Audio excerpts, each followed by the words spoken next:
Okay. We are broadcasting and the channel is live. Hello, everyone, and welcome to Adventures on so many levels. We're going to play some Dungeons and Dragons. Hey! I am Christiana Ellis, and I am the Dungeon Master tonight. We're changing things up. We have been, for the last couple of weeks, been playing through some adventures from Journeys Through the Radiant Citadel. However, because one of our players is absent this week, we are switching gears and we're going to instead be playing through Spelljammer Academy. So, without further ado, I am Christiana Ellis, the Dungeon Master. Our players tonight, Nobilis Reed playing Stel Brillo. Hi there! Jason Banks playing Ragan Desta. Hello. David Archambault playing Emilio Rednose. Hi there. And Paul Weimer playing Ithilrim. I stand in the dark and shadow to bring the light. Well, with introductions out of the way, shall we begin? Do let's. Yes. Yes. Okay. You stand on the deck of your spelljamming ship, Moonraider, even as explosions obliterate two of its masts and hurl a dozen of your fellow sailors into wild space. Distant stars and wheeling clouds of multicolored gas spin around you as the first pirate galleon slams into Moonraider's starboard side. And a gust of foul wind washes over you as the galleon's air envelope merges with your own. Seconds later, your vessel is boarded by astral reavers, humanoids possessed of strange features, waving cruel weapons and unleashing blasts of magic. Captain Sardax lies on the deck nearby, her body ruined by shrapnel. "Hold the top deck," she snarls with her dying breath. "Grant them no quarter!" Roll initiative, please. Okay. Yeah, here we go. Right. Alrighty. Ooh. Oh, do we have tokens? We do, and let me put you on the Roll20 map. Bloop. All right. There I am. Yes. So, go ahead and, well, here, go on. And you. Give you each a turn on the tracker. And as you look, two of these boarding pirates have jumped onto the forecastle along with you. It looks like there's plenty more coming over from this other galleon. You are alone on the forecastle with them for now. And one of the pirates has a serrated iron jaw and a mechanical arm ending in an oversized pincer. And the other one has iridescent scales and glowing pink eyes. I cannot select my character to put on the. Okay, well, perhaps if you guys had told me that I needed to set all of these things up for you. Oops. Sorry, no, almighty GM. It is me realizing right now. Oh yeah, I didn't do that. So give me just a moment, and it should be fine. Okay. Nobilis should be able to do his. Do you guys not have control of these? It should. You should. Nope, I'm clicking. I have no control. It's okay. Give me. Yep. For Pete's friggin' sake, roll 20. Dear stupid roll 20. Can you Thank move you, that Roger. one, Nobilis? No, it won't move. Why? Why though? Oh, see, that's stupid. Okay, never mind. Hang on. I'm fixing it. All right. It's all right. This is what I get for trying to do a quick setup. Yeah, don't worry. This is working now. You should be able to do it now. Nobilis? No, let me log out and log in and see what Okay. happens. No, don't. Mi- Okay. mine worked. I wish it didn't because my initiative is a 0, but it worked. Ooh. The cleric is not off the mark today. Okay. I'm not a fast elf. My attempt to do quick in media res startup is interfered with somewhat by having to do a bunch of pain in the butt. So It's okay, Nobilis, almighty like GM. it should work now, Nobilis. Tell me if it doesn't, but it should. I fixed it. I can control mine, yes. Okay. Let me close it and come back. Okay. All right. I that shouldn't make any difference. I know, All right. but it shouldn't. But sometimes it Oh, does. okay. And Yep. Now I can move my character. Okay. Well, all right. So everyone, roll initiative. Ah! he's just oh, mine on there. My What? character. What? My character on the initiative order. Okay. It won't. Okay. Okay. There is a way for you to do it. Everyone else is doing it on their own. So I'm happy to put it on there, but there's no reason you wouldn't be able to do it. Which I only say just because this keeps happening over and over again. So like you should just be able to like right click on it, and so I don't know. Never mind. It doesn't matter. Roll in it. Put your number on there, and we'll do it. I got it. Okay. Ithilrim, was your number actually a 0? Yes. Okay. I rolled a 1 and I have a -1. All right. Well, there you go. I'm going to have to do this all over again for the other map now, which is what drives My me dex crazy. is a 9. Dex is my dump stat. Okay. All right. So, with a bit of chaotic technical difficulty right off the bat, for no good reason other than Roll20 is very persnickety about certain things. It looks like Milio is up first. So, Milio, what are you doing? Millie is going to look in panic at this and Mm-hmm. pull up his light crossbow and take a shot at the. Well, let's see. Let's make sure I'm got a good range.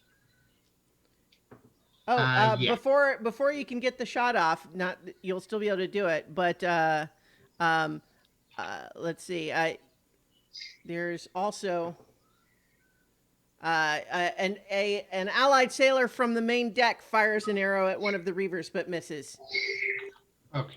Proceed So, with your attack. Kind of attack that one and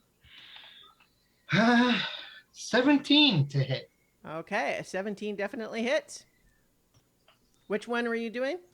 The closer one. Okay.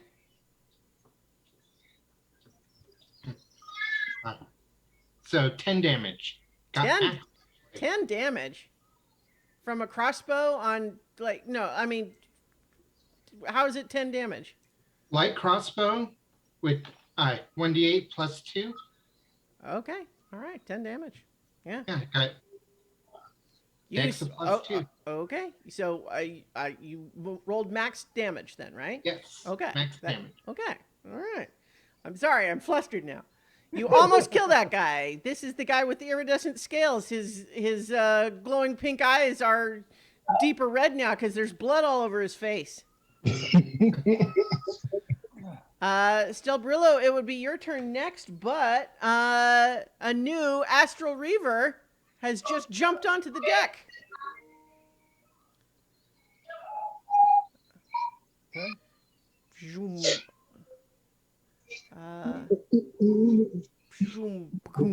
Right next to you. Okay. Whoa.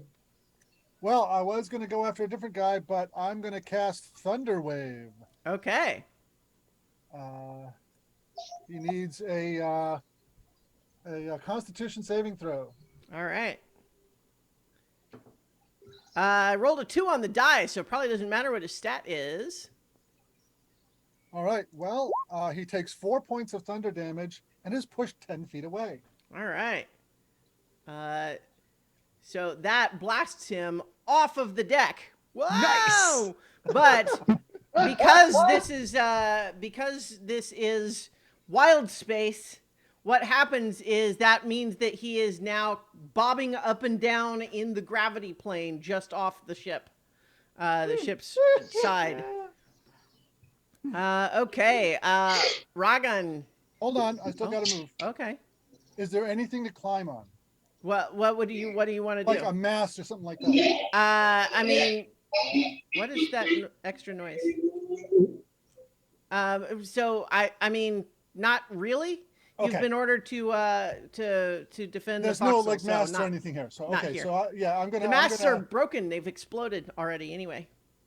I'm gonna move back to here. All right. Ragan, your turn. Am I saying that right? Yes. Robin will. Oh wait, sorry. Hang on. I have to do this before each of you. Sorry, I'm scrolling up and down.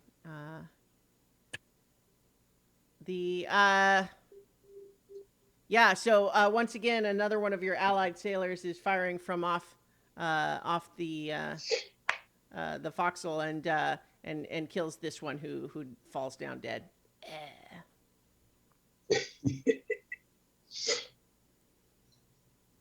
Go ahead. Yeah, so he will Eldritch Blast the remaining one standing. Okay. Go ahead and roll. Big bada boom. Wow. Big Okay. bada boom. Yeah. Nat 20. Yeah. I see it. Good. Roll damage. Oh, spells don't crit, do they? Yeah, Well, yeah. they do, although there's a whole thing because they're starting to playtest material for next big yes. changes, and that's apparently one of the things that's going to change. Oh yeah, I saw that in the. Please roll your damage. 2d10.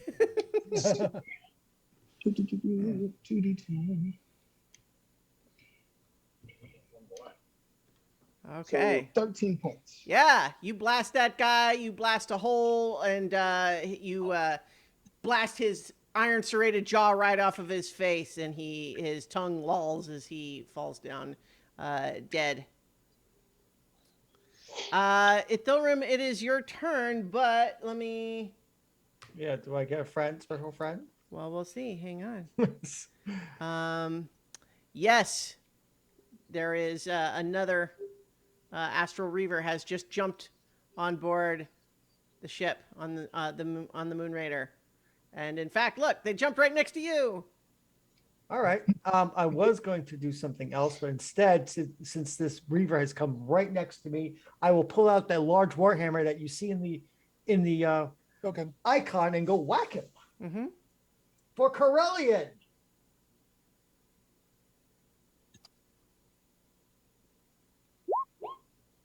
Okay. All right. Half the party has gotten natural 20s on their 20s. first attacks, so okay. Go ahead and roll your damage.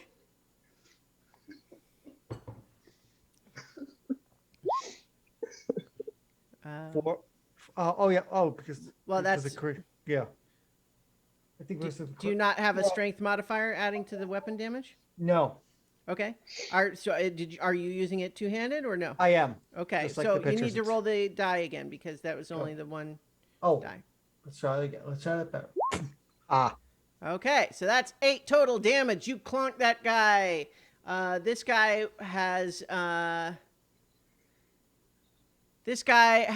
a burning beard and breath that reeks of booze. And so you clunk him really hard, and he's looking at you cross-eyed now, but he's still coming. And in fact, it is now his turn, and he is going to try to attack you with his scimitar. He gets a 13 to hit. yeah, he does not hit me. He Ah. bounces off my armor. I laugh. Yes, well done then. Emilio, it is your turn, but another pirate. Another pirate jumps onto the deck. Come join the party. Boom. Oh, right in the center this time. Okay. Yeah. Go get him. And this guy climbed back onto the ship on his turn. That's what he did. Okay, Milio, your turn. Okay. Uh, uh, yeah, I'm just gonna, crossbow it at Okay. this guy up here as well. All right. 20 dirty to hit. Okay. Which guy? The closest one? That one. Okay. So, wow, another max damage. Oh, So, okay. So that's 10? yeah. All right.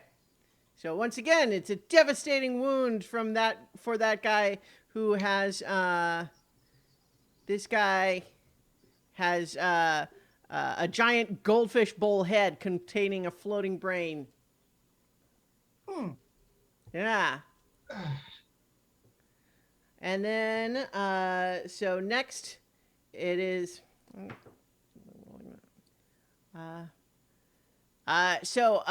for your turn, it's your turn still, Brillo, but an untended coil of rope slams into you, unfurling and reducing your speed by half until the end of this turn.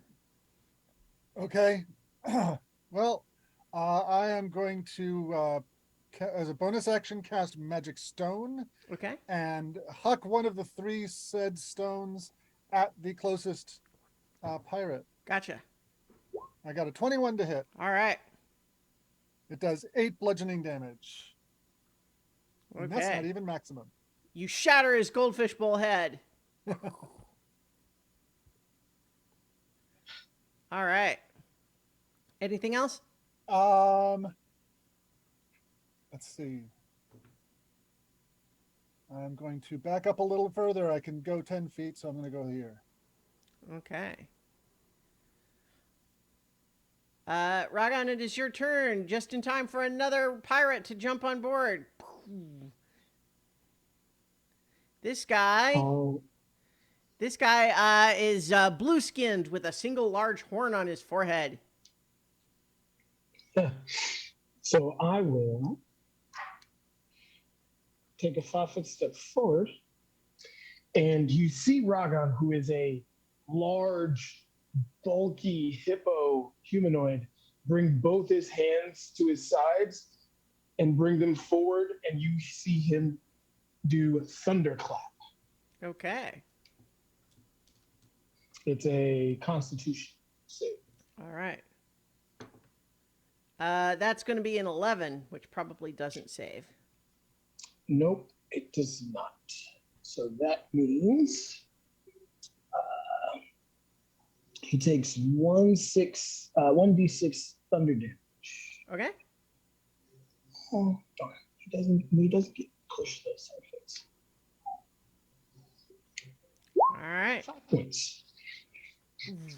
Yeah, his ears are ringing, and he's holding his hands up to his blue-skinned head. Ugh! All right. Ithilrim, your turn. The wait. flame of Corellian will burn you, and I will. Sorry, cast one secret- more pirate jumps on too. Oh, Sorry. great! I keep forgetting to do these rolls, but you gotta fight all the pirates. Gotta fight all the pirates. Yeah. Yeah. Boom.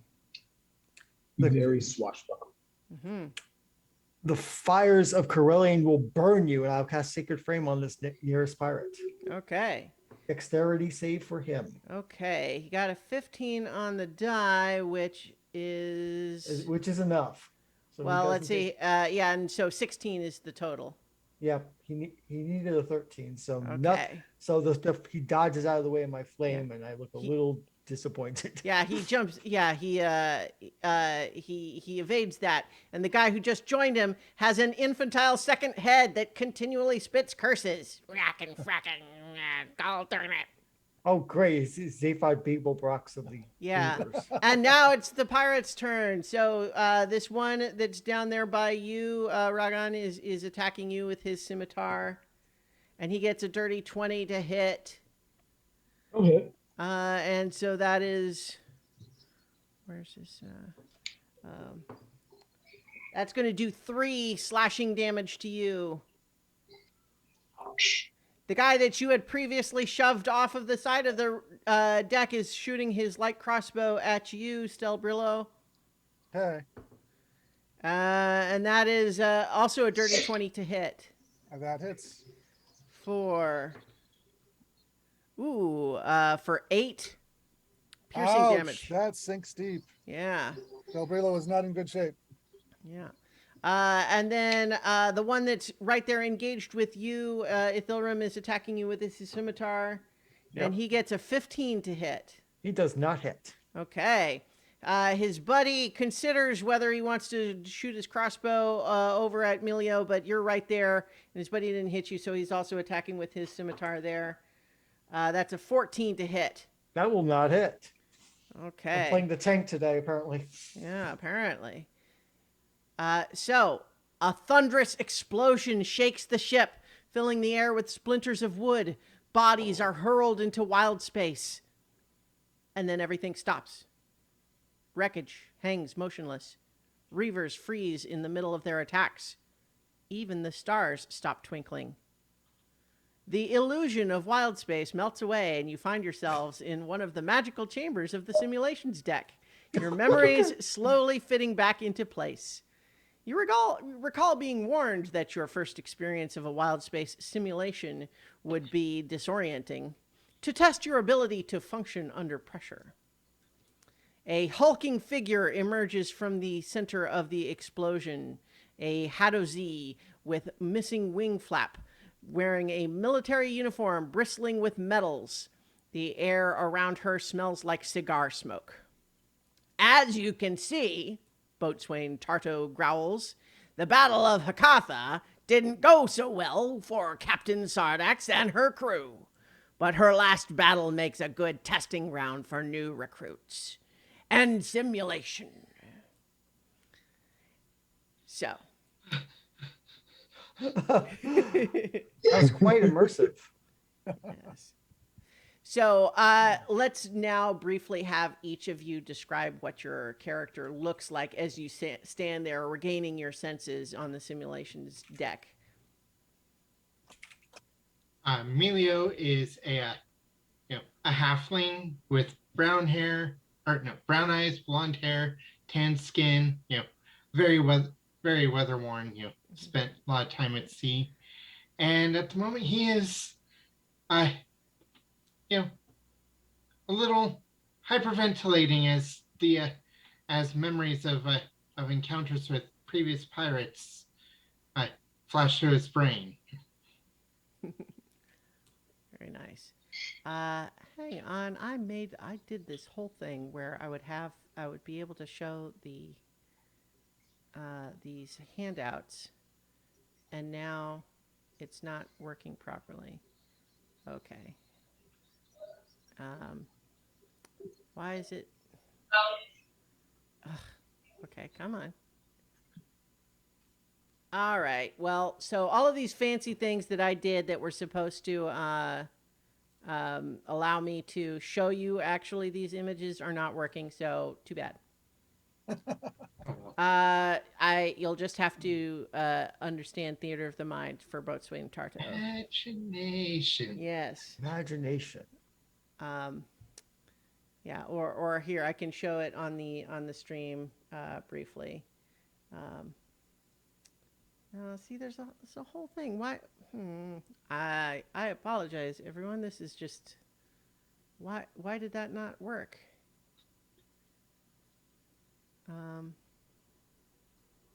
Okay. So I have images, but it won't let me just like show them. So it's kind of like, okay, great. So that's helpful to here. I know how to do it. Okay.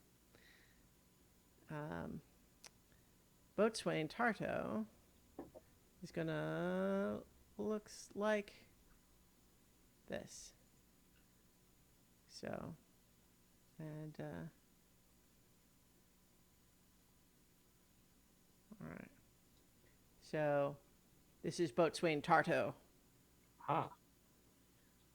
All right. So sorry, that was in the I all of that was distracting from you attempting to describe your character, Emilio. I apologize. Please go ahead and resume or repeat. I was distracted when you were doing that. My apologies.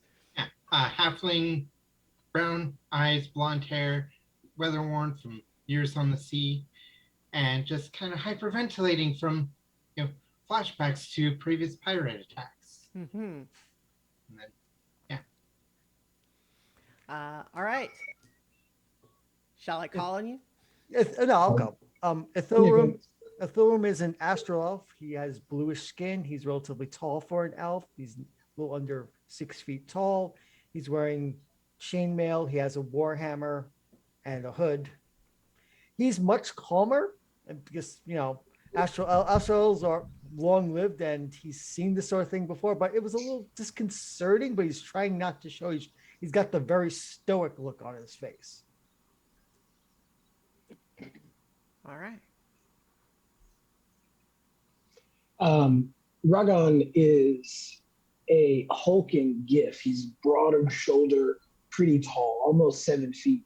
He looks about, say, 25 to 27 years old, but something about his eyes seem a lot older than that, like he's seen a lot.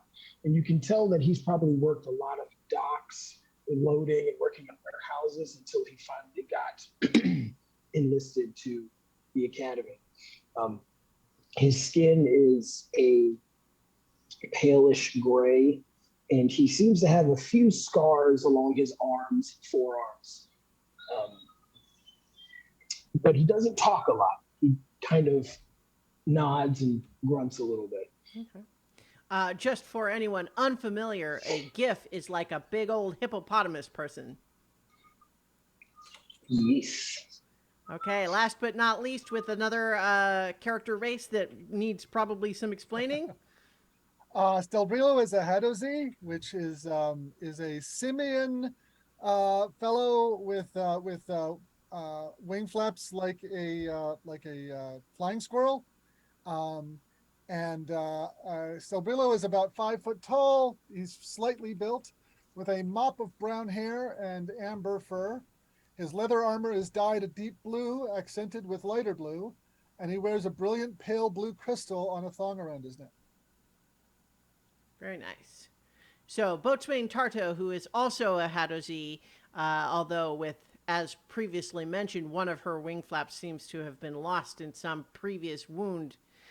You all recall now that you're kind of regaining your wits, you recall meeting Boatswain Tarto, and you've only just arrived at the Spelljamming Academy. They like to just throw their recruits right into the deep end to test their mettle. She is walking up and down and just saying, "Now, I want to tell you what I saw in that battle. I saw a lot of luck. This is a tough battle, but don't think that just because you got some good shots in, that means that you're going to survive a similar battle in real wild space, because I'll tell you, you won't. Tactically, without those lucky hits, you all would have been in a lot more trouble. Stelbrilla, what were you thinking just trying to shove that guy off the deck? All he's going to be able to do is just crawl right back on. Did you forget about gravity planes?" I was just trying to get him away from me, Sar. I'm not a melee combatant, really. All right. Well, I think a lot of you, Ragon, you're just, what was this clap thing? What was that? What was that?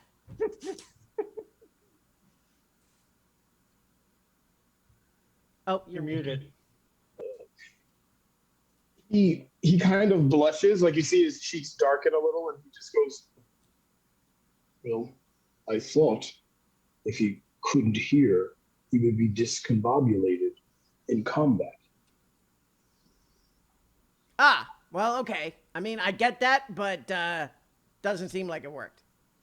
Ithilrim, were you just gonna stand there and let them surround you? Was that the plan?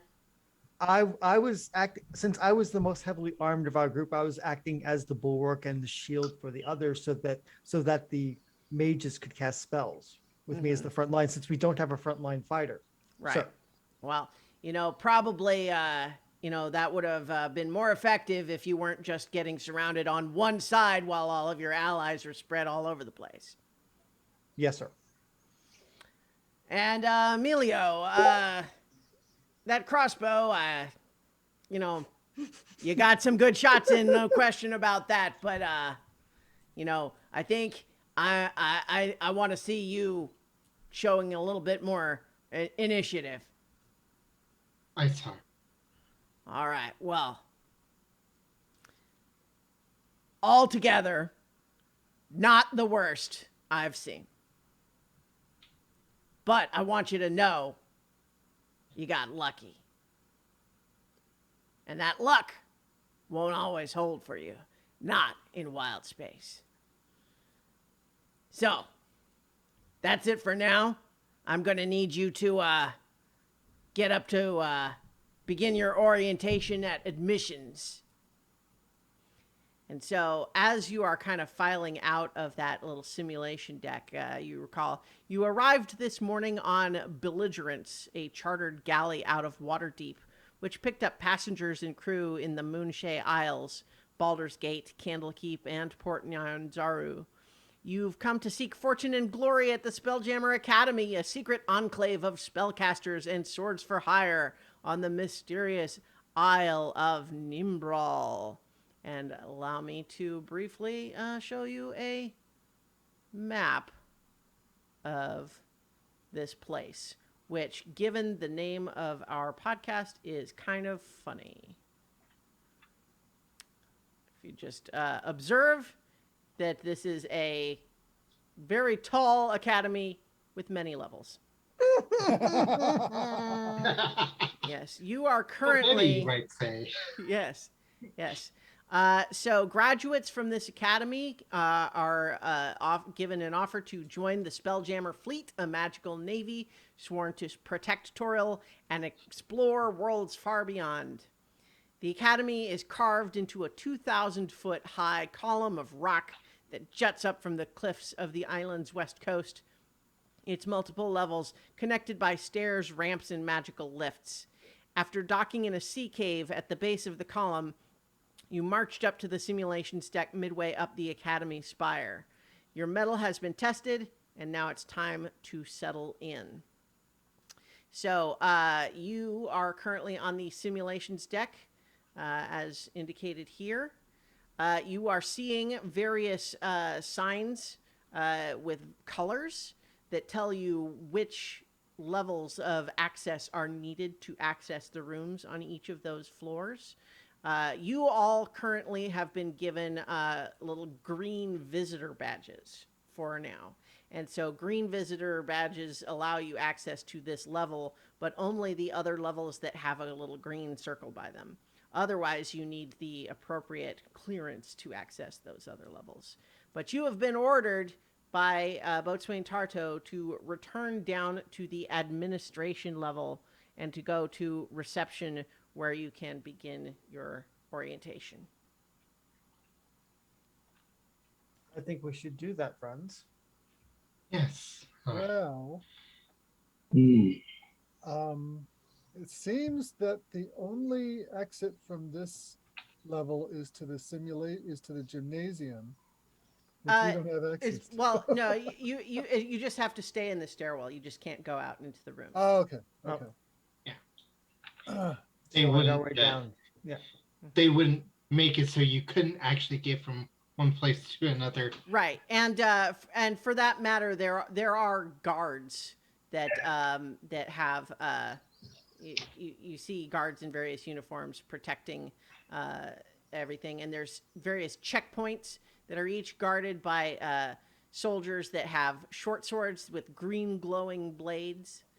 Here and there, you see signs that have been put up that say, "Warning, due to recent thefts, security checkpoints are in operation throughout campus.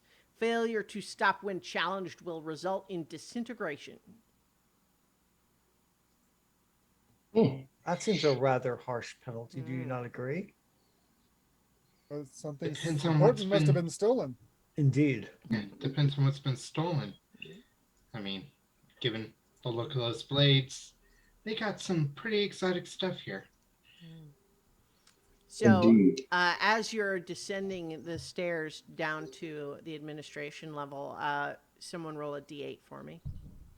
I will. A 2. Okay. As you pass the gymnasium, no, let's see. As you pass the cadet quarters floor, you can just see into one of the little common areas there that you see two cadets facing off in a game that magically projects illusory spelljamming ships above the game board. Nifty. Didn't have anything like that back in the mountain. Mountain? I grew up on a mountain. I wonder if it's like chess. Possibly. Yeah. I mean, if you have tactical simulations, that would make sense. A teaching tool as well as a game, perhaps. Likely.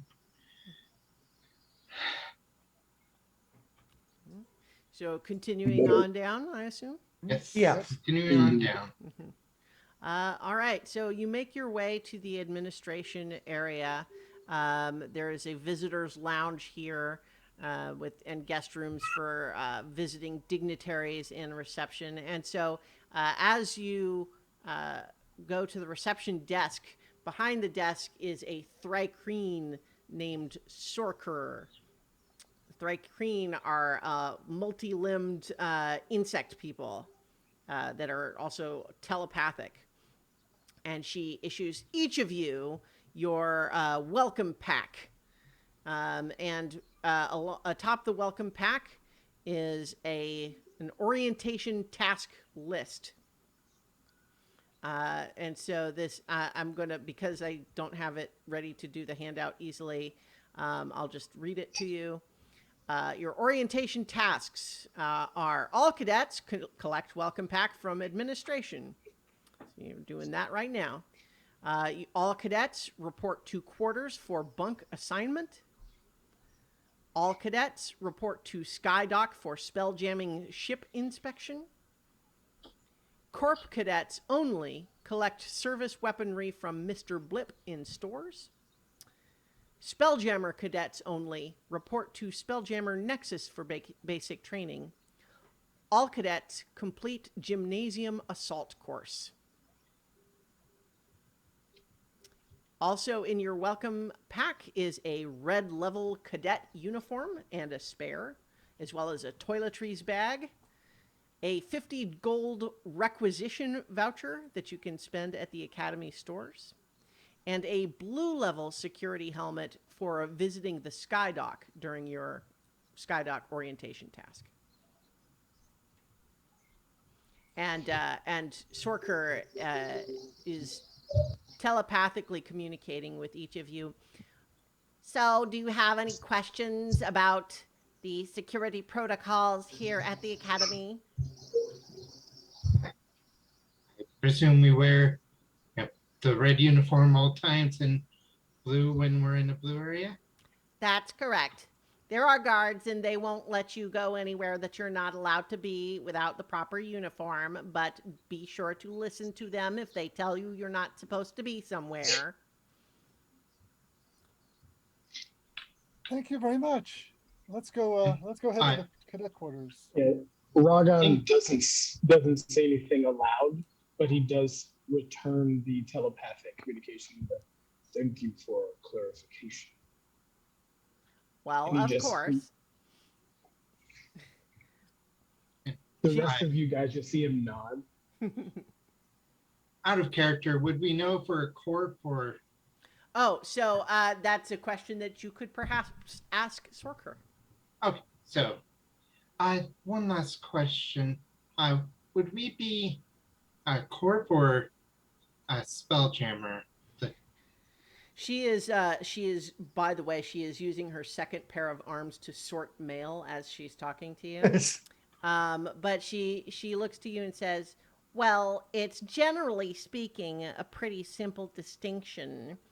In order to operate a Spelljammer helm, you need the capacity to cast magical spells. And so, if you are able to cast magical spells, then you qualify to be a Spelljammer cadet. However, if for some reason you feel as though you would rather be in the Corp Cadets, which is more of the martial discipline and less of the Spelljammer operations discipline, you are entitled to sign up for that instead if you would like." understood.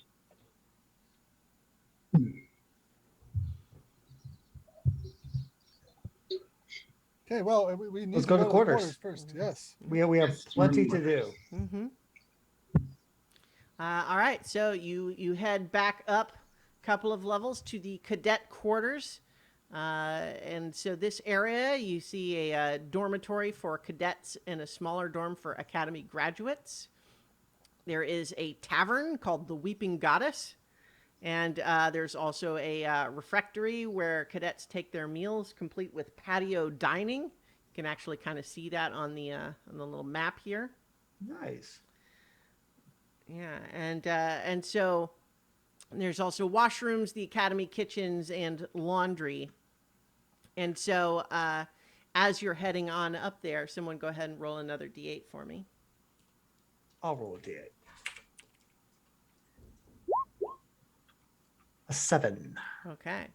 As you are getting to that level, you hear a magical voice announcing, "Ectoplasmic breach on Spelljammer Nexus level.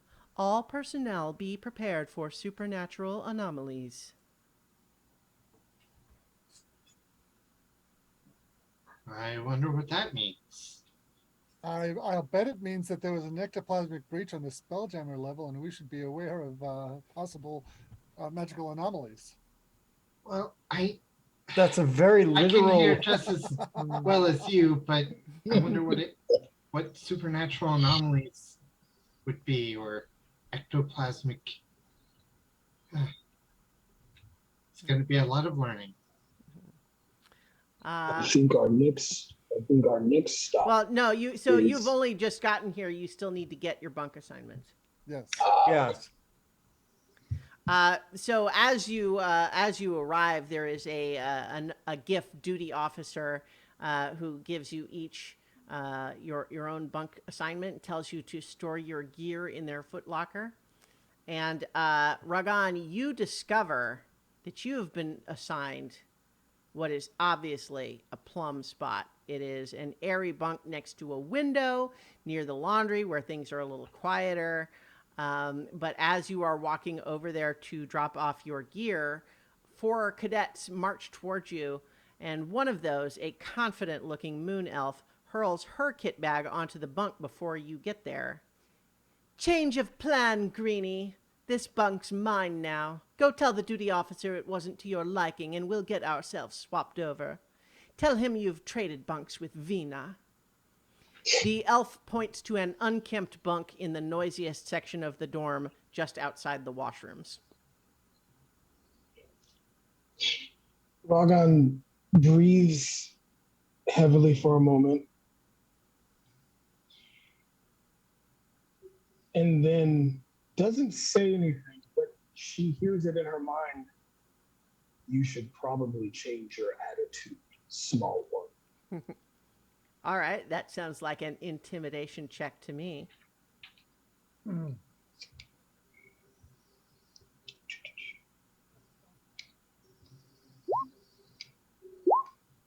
16.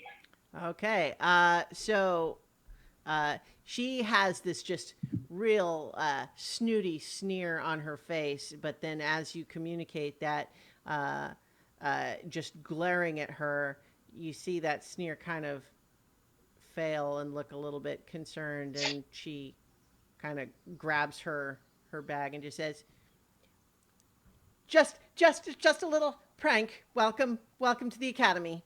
And then she turns to walk away, and her friends that were with her are like, what happened? What just happened there? But they walk away. And as they're walking away, he lets his mind touch all of them and says, "Thank you for the warm welcome."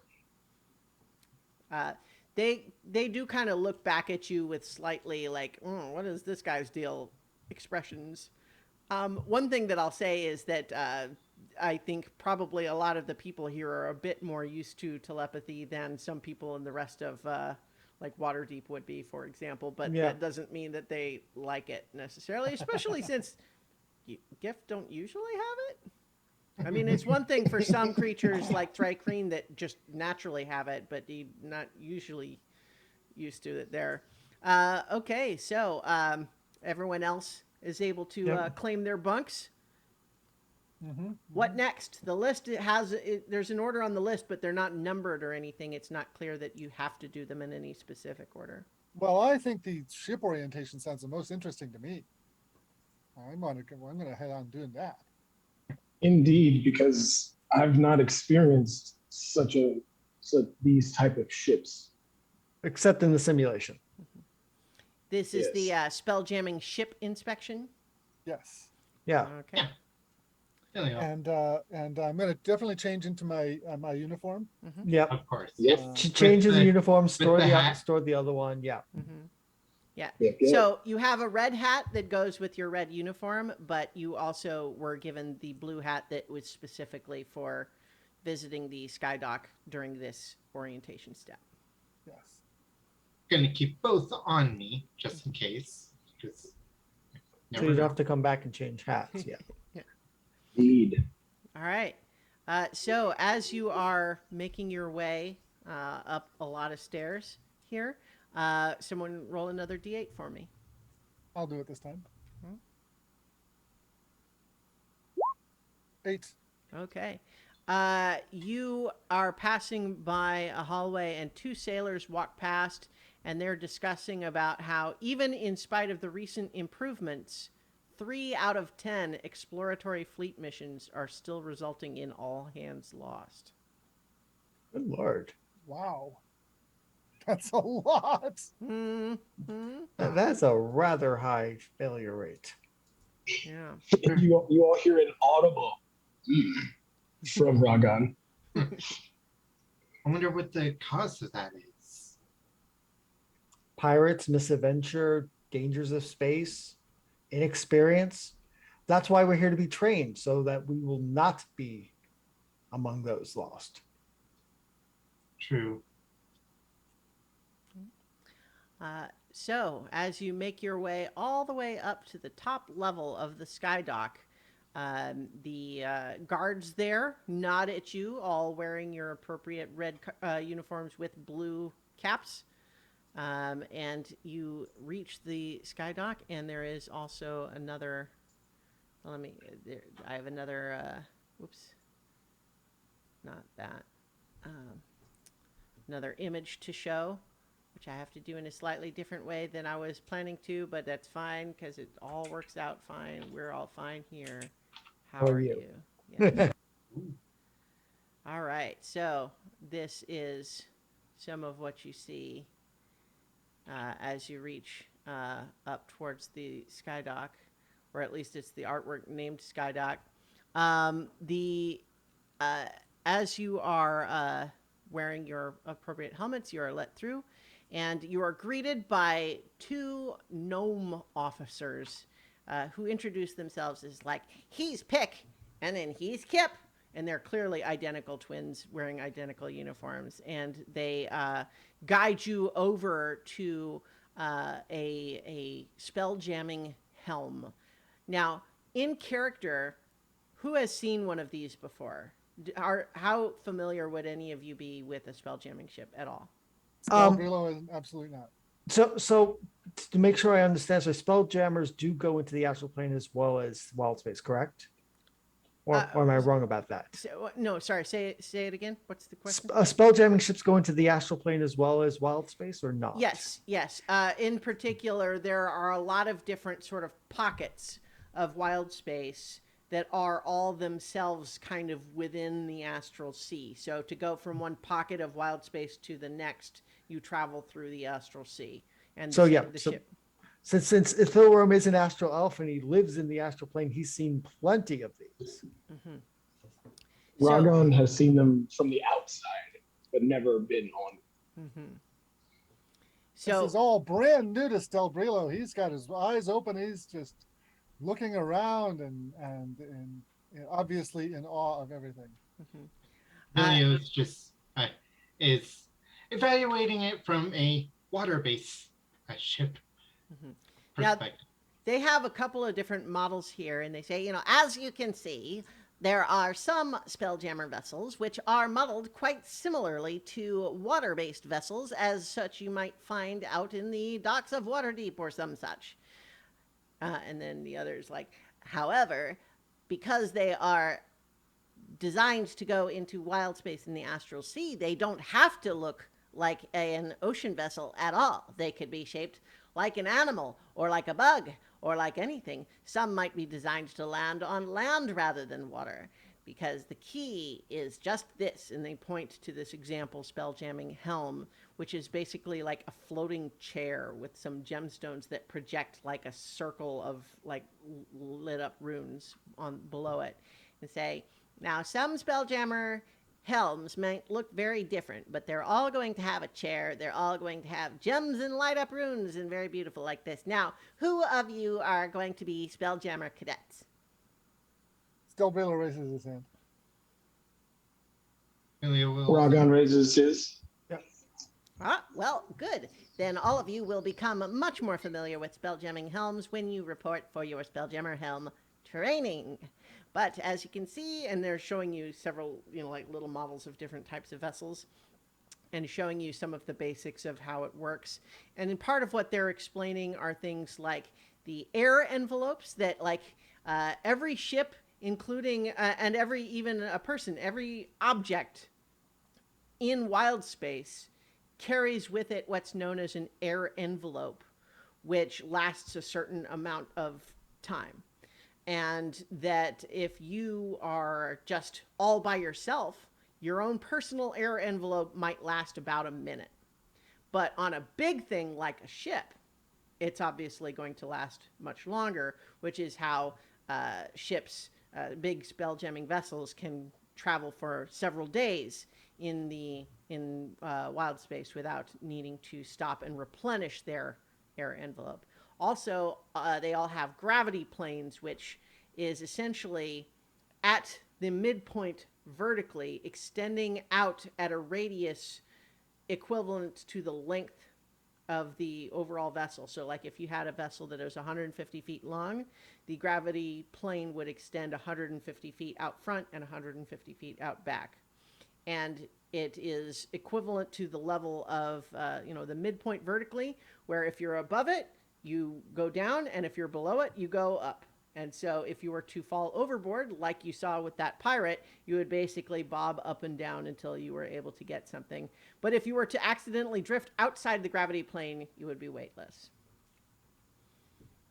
And so you're learning some of these details in this training. But while you're learning this stuff, oh, sorry, go ahead. And so it's like a circle, that radius around it, or it's determined by the shape of the thing that is creating it. So it's like twice as wide as the ship as well? Yeah. Okay. Yeah, so basically the gravity plane is created by the shape, and it reflects the shape of the thing creating it. Ah. Mm-hmm. Good to know. But while you are getting this training, you are watching you're able to see some of the operation of the actual skydock going on nearby, and I would like everyone to make a perception check. All right. 13. 15. 14. Okay, and then it looks like 17 for Ragan. Ragan, as you are taking a moment to observe some of the operations, they've got an academy officer, a hobgoblin academy officer, supervising the unloading of a merchant ship. and you spot them surreptitiously slip the merchant unloading the ship a platinum piece. And in return, the merchant hands them a small bottle, which they conceal in their pocket. Uh-oh. Ragon, he understands what that was, so he is going to keep his very large mouth shut. All right. Okay, so you finish up your preliminary spell jamming orientation training there as you getting to learn the various pieces of a ship. And I'm not going to go over everything now, but certainly because you've gone through this process, if you have questions in the future, we can discuss whether you would know it or not based on getting this training. Excellent. Excellent work. Indeed. All right. So one detail that I didn't mention before, but these two gnome ship inspectors wear meticulously maintained uniforms and the most feared white gloves in the academy. What kind of check would it be to try and tell them apart? Oh, I Out of think curiosity. one has a scar and the other doesn't, so it's not Oh, hard. okay. Oh, So they're doing a bit, I believe it's called. All right, so Spelljammer Right-handed. Nexus next? I actually would, since it is not my forte, I actually would like to go to the gymnasium for training to get it over with. Okay. training will work. all right. I'm not as physically active as Yeah, the we're rest going to of need you. to go past the Spelljammer Nexus to get there, but that's fine. Well, the other thing we can kind of allow here is that we're montaging a little bit, that this Yeah. is not necessarily all happening in one afternoon. Okay. No, I think might take a couple of days to do all this. Right. Okay. And also Ragon's like, plus that Ecto leak. So can we get a long rest before the assault course then? Oh, yes. In fact, actually, I'm sorry. I apologize. I should have told you that when you finished that simulation, that all your spell slots and hit points are restored. Okay. Actually, let me confirm that that's true. Yes. Yeah. You essentially. The only thing that would have lingered is a level of exhaustion if you had died during the simulation. Okay. But yes, otherwise you're completely restored there. Okay. All right, so you're heading to the gymnasium next then? Okay. Indeed. All right. Hang on. Where's there we go. Okay, so the gymnasium, you reach there, and it has a magically powered arena that can be reconfigured for a variety of exercises. But for the induction of new recruits, it is set up for a standard training course. And so we have a slightly abstracted obstacle course here. And I'm going to ask you guys just briefly. I think that, yeah, okay, it makes sense to have everybody do it at once. That you are basically set up in a line, and there is an auto gnome, which is basically like a gnome-sized robot kind of deal. But they are people. They are sentient, or can be anyway. Tells you all, line up on the line and go when I say go. And you are seeing a bunch of like mysterious sort of like things designed to like look through. Like you're not really able to see each successive obstacle before you get to it. It's a lot of like, point of view angles that designed to keep you from understanding what you see until you get there. Okay. Right. All right. Line up. It should be fun. All right.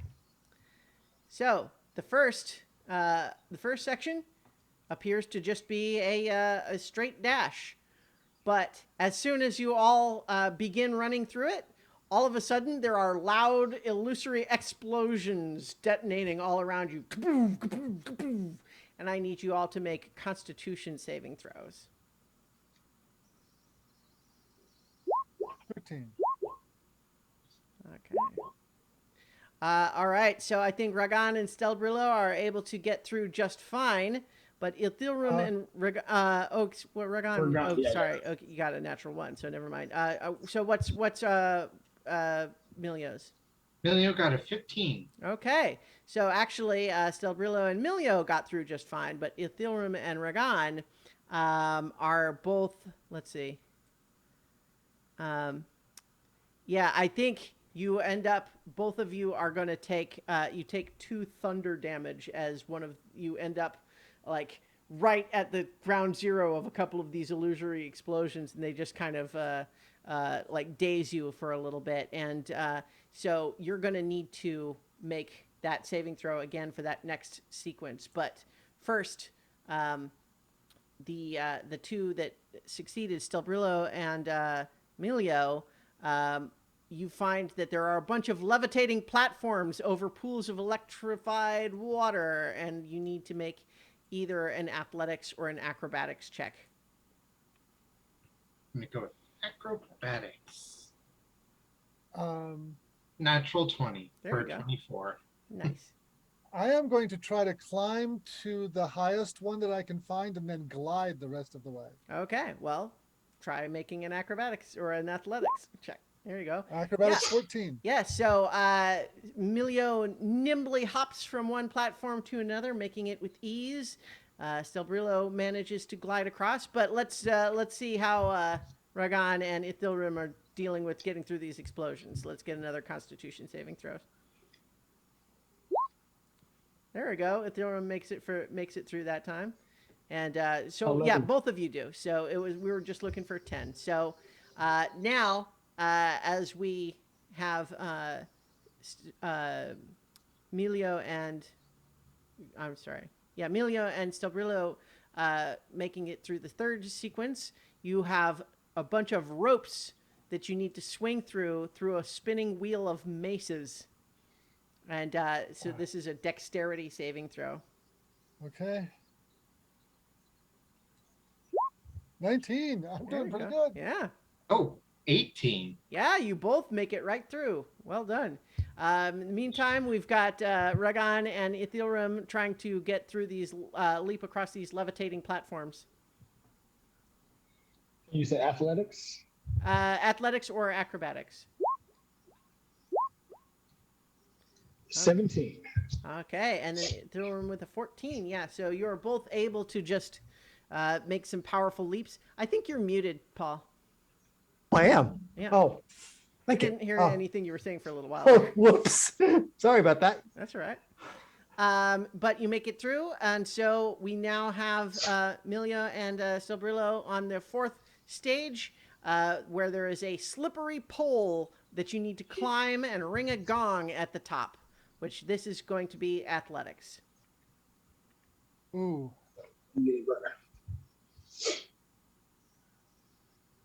Okay. All right. 17. Athletics. All right. Oh, 2. Okay. So Milio makes it to the top and rings the gong, and then is able to stand and watch triumphantly from the finish line while Ragan and Ithilrim catch up a little bit. They now need to make the swinging ropes check, which is a dexterity saving throw. The fact that I've got a climb speed doesn't help on the slippery rope. Well, I think because it's slippery, it doesn't in this case. Okay. 7. Okay. So No. Ragan makes it through just fine, but Ithilrim times it just a little bit wrong, and one of these swinging maces whacks you in the stomach and sends you falling off the rope, and you need to go back to the start of that segment. But Stelbrillo can try again for this slippery pole. Can I say that while waiting, Emilio does a little magical tinkering and makes some like a pebble or something start cheering for everybody. How long does it take to do that? One action. Okay, yeah, then sure. Still not making it. Okay, yeah. So I think unfortunately I think what you find is you got a little over eager, and now you've just ended up with your hands are just coated in this grease, and you're just having trouble like grabbing anything. But so now you can we now have Ithilrim trying again. 18. Yeah. Okay, you make it through on your second attempt. But now, Ragan, you can try to make this. Actually, let's give Stelbrillo one more try on it before Ragan catches up. Okay. 10. Okay, a 10, almost. You get almost to the top, and then. Oh. Okay, Ragan, you try your athletics now. Okay. Unfortunately, you find yourself pretty strong, but you were unprepared for this particular challenge. So Ithilrim, Wow. you are now catching up, so you can make your first attempt to try to climb this pole. And that's an athletics check? Yep. Okay, I don't know if this is legal or not, but I might get in trouble for it. Before I do that, I stop, place a hand on my chest, Corellian guide me. I'm going to cast guidance on myself Okay. to get an extra 3 on this roll. All right. So it comes out to be a 21 then. Yeah. Then you are able to make it. Good job. And so now Stelbrillo and Ragan still need to try it. Power of How the god. how tall is this this thing that I'm supposed to be Say 30 feet. 30 feet? Okay. Looks like Ragan just brute forces up there. Yeah. Well, Ragan, do you remind me what your trait is? You don't just automatically always have advantage, do you, or what's it? How's that work? On strength checks, saves, and like athletics checks. You always have advantage on those? Wow, that's pretty good. Yeah, yeah, for the gift. Yeah. All right. So just Uh, you get the impression that like you're literally just sort of crunching into the pole to bypass the grease. So do you have something clever there, Stelbrillo? yeah, I'm gonna grab I'm gonna grab Ragan's the back of his pants and ride him up. So I think the as you ring the gong and then drop back down, the auto gnome says, "Well, that was a clever application of climbing." Cooperation, it's important. Indeed.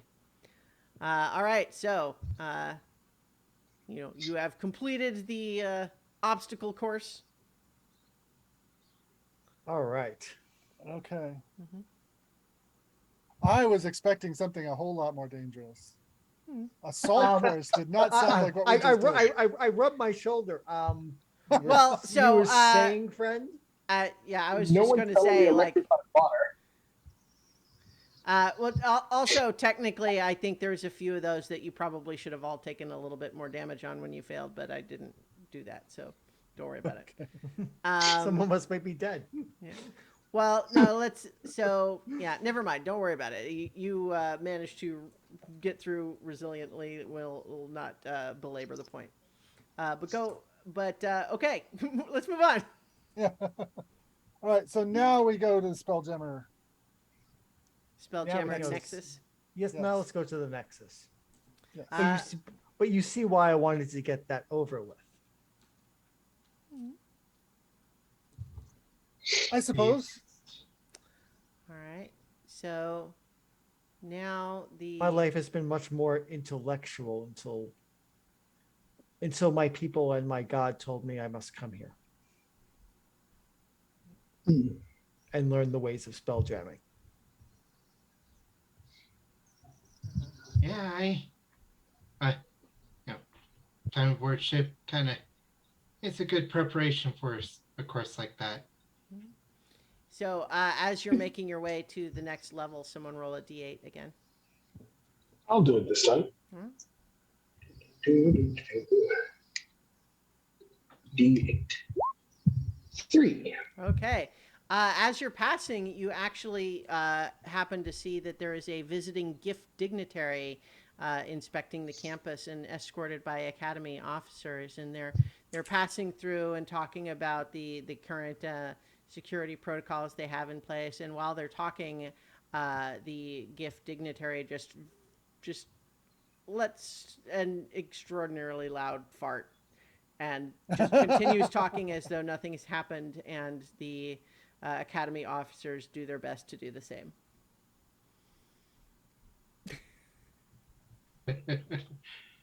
As you as you make your way to the Spelljammer Nexus, you encounter there the Spelljammer training officer, Serthe Abizin.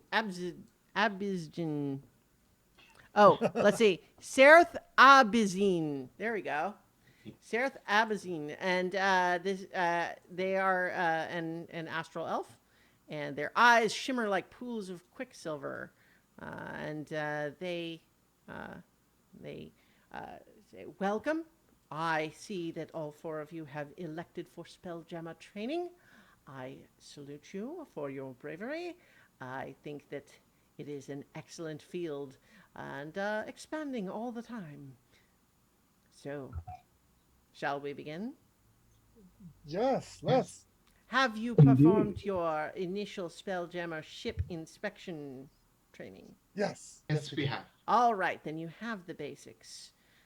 So here is our training helm, and she gestures to a Spelljammer helm with it's a pretty straightforward utilitarian one. But what you notice is that in front of it there is a small model Spelljammer ship that has been rigged up in front of it. And she says, "Okay, so who would like to go first?" I would. All right then. So, Stelbrillo, Yes. tell me where you wish to be 1 year hence. What shall the cosmos make of you? Oh. Well. I want to explore the farthest reaches of the universe. A daring goal. You think you're going to manage that in a single year? I'm going to go as far as I can. Well, let's hope that you don't take too many others with you. But let's go ahead and have you practice a bit. And so you basically, they have a device that allows you to instantly attune. Mm-hmm. And essentially, you are actually, there. It looks like there are multiple training helms, so you're able to all get into each one. But before each of you starts, she goes to Ithilram and just says, "Something inside your mind holds you back. What is it? Speak, or it may just poison your ability to fly." You're muted again, Paul. Damn, I keep doing that. I fear that I will not live up to the wishes of the clan and the god. Well, how do you propose to tackle that fear? I tackle that fear by enrolling in this academy to face my fears and challenge my inabilities and my weaknesses directly. Well enough. And she moves on to Ragan and just says, "What life event in your past drove you to live in this moment right now?"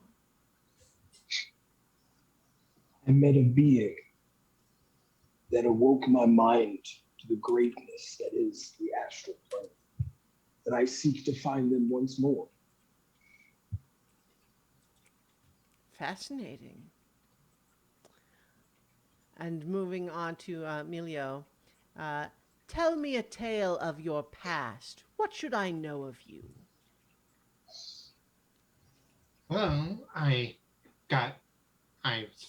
spent about a decade aboard a ship called the Foggy Cog under my captain, uh, Zeke Brightbeard, and I had some good service until that was all ended by an unfortunate pirate raid, and it and that uh, brought me here to my uh, next venture. Very good. So, as all of you begin attuning to your training Spelljammer helm, I think that it is important to be in the moment and to be aware of what things might influence your mind at the moment. So, as you attune, you will find that when you have done it, it will feel a bit like the sensation of pins and needles. It won't feel like sitting at the controls of a machine. It will feel like gaining a limb that you never knew you had. And so there's no like mechanical test to do it. You just each kind of have to go through that process until you can feel it. And once you are able to do that, you're able to just practice a bit, moving these little test ships through an elaborate orrery that is modeling kind of a solar system, and you have to just sort of use the limb to move the little model ships around, and you find that it takes a little bit of practice, but once you have it, it really does feel just a bit like you just, that's sort of a part of your body now, and you can just move it, and you just have sort of an innate awareness of the little ship and what's happening to it. And so what you realize too, though, part of what you're learning is that each real ship, each Spelljammer ship will only have one helm, can only have one helm, and that helm can only be attuned to by a single individual. Now, it is a trivial thing, but the moment of a few seconds that to transfer that attunement to another, but cannot be two at once.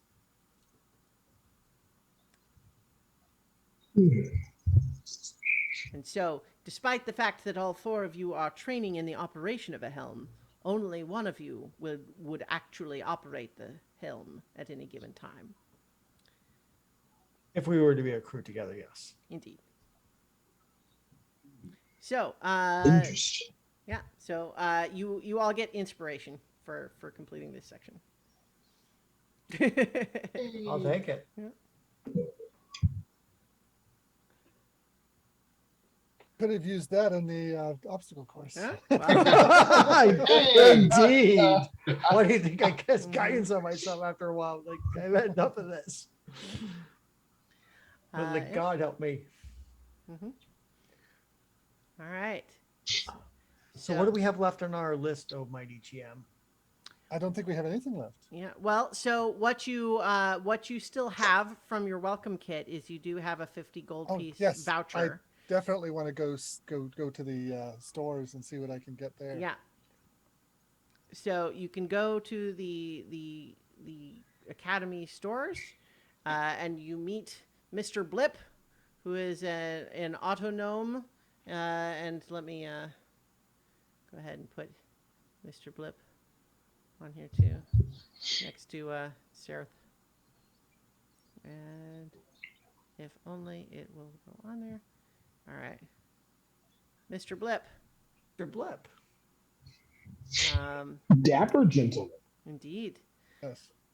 So what you discover here is that, were you to enroll in the Corps Cadets, the Corps Cadets rather, not Corps, hopefully not Corps. That's when we come Yeah. back. So they are granted weapons if they're going to be that, but since you're all Spelljammers, you don't get fancy weapons. So But what you can do is you can spend your 50 gold on basically anything from the the player's handbook that you don't already have in terms of armor, weapons, gear, tools, etc. Uh, no change is given.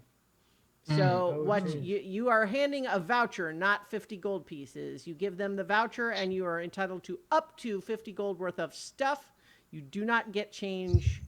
You don't get a second visit. So you decide now what you want, and that's it. Okay. Ah,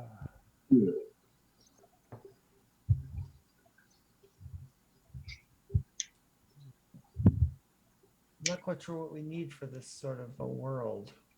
based on that hearing that only 70% of sorry, only 30%, did you say 70% No, of missions so come back? 3 out of 10 are lost. Yeah, So so only 70. 70% come back. I would Yeah. say I think I'm going to buy a shield at least. Oh yeah, and I was wrong. I'm not two-handed after all. My icon is wrong. I actually do have a shield. My arm class is 18, not 17. So my icon is slightly wrong, but maybe just for artistic effect. I think it'll be okay. Yeah, I know. I'm just saying. I already have a shield, but like, I won't be rolling this two-handed again. Let's see what else can we get. Hi. Emilio picks up a set of Tinker's tools because, and no changes needed. So Just 50 gold exactly. I'm not double checking these, by the way. I'm trusting you. This is the honor system. yeah, Mr. Blip does not trust you. He is watching you very carefully.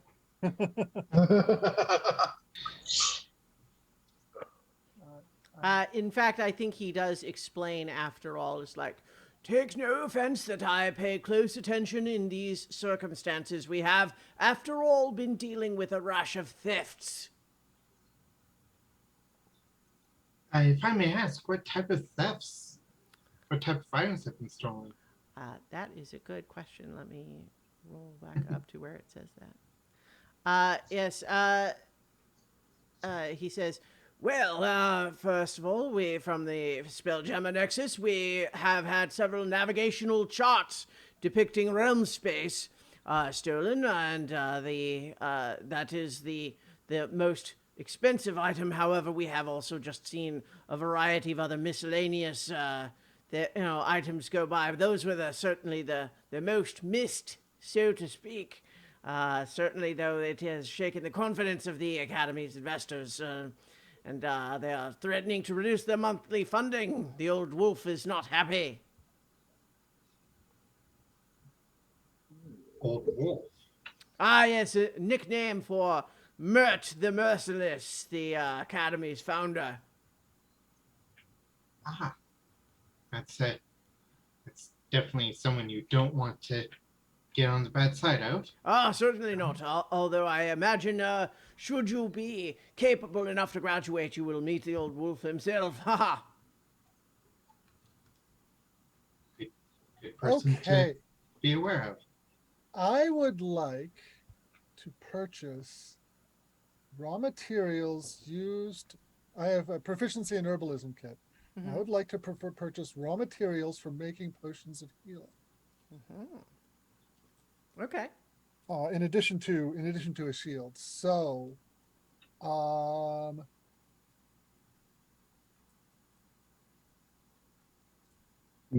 so when it comes to that,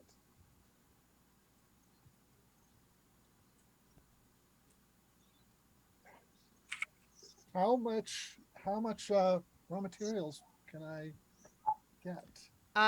Well, I don't have handy how much. Yeah, I'm kind of put you on a spot there. So How about this? When and if we come to a time where you are actually making some with the raw materials, we will figure it out at that time. okay, We are saying that. How much is the shield? 10. Okay, so you have 40 gold worth of the Right. ingredients, and we'll figure it out later. It's Sounds good. standard healing potion is 50 gold. Okay, but making it from the ingredients is different. But so you're right. Right. But there's rule for that. I'm not going to look it up right now. All right. Who else? Um, I would like a shield, Mm-hmm. and I would also like some studded leather armor, but that would put me over the 50. So Hmm. I think I'll just I- go with the shield. If you have just starting cash, Mm-hmm. can could Yes, you use you that you as can. well? Yeah, you're entitled to 50 gold to start, but you can pay on top of that if you want.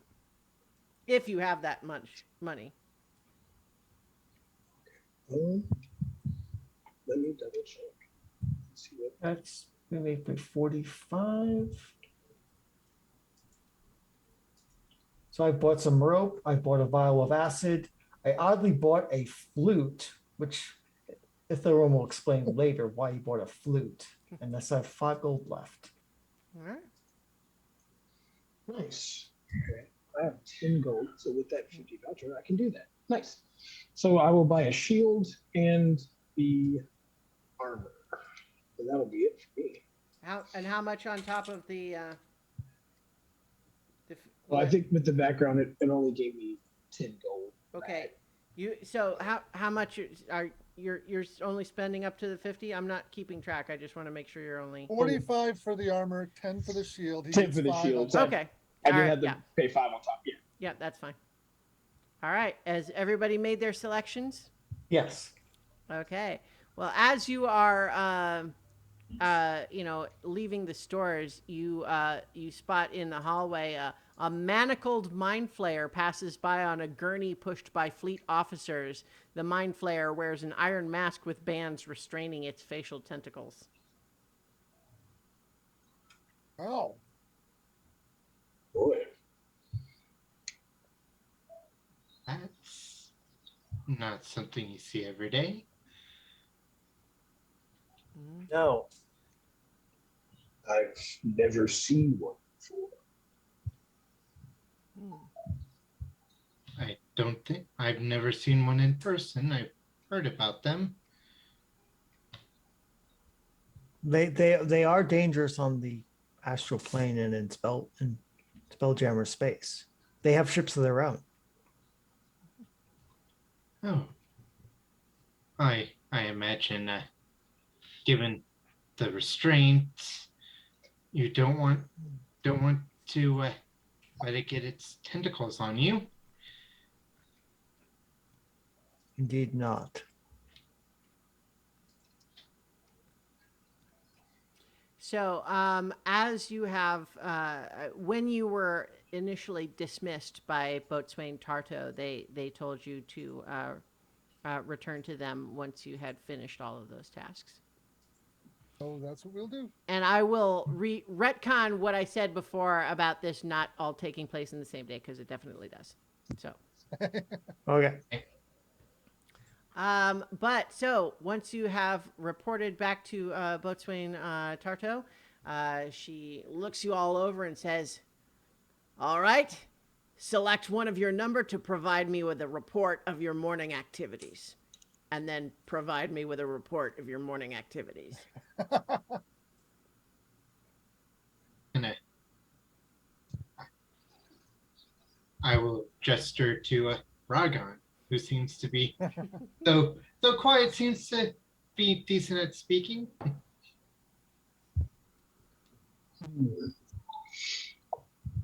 That's fun.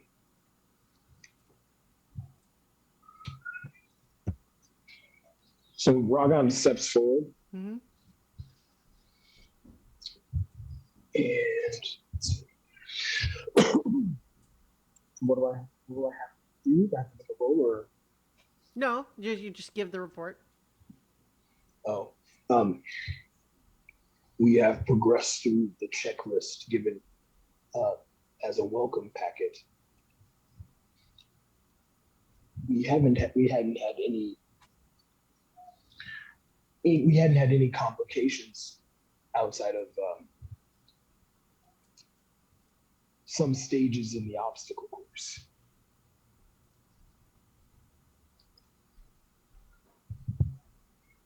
She's just still staring like. Well, we started off at the dorms and got our bugs. And there was a bit of an altercation between Ragon and one of the other uh, cadets, but that seemed to get resolved pretty quick without any trouble. So that went well.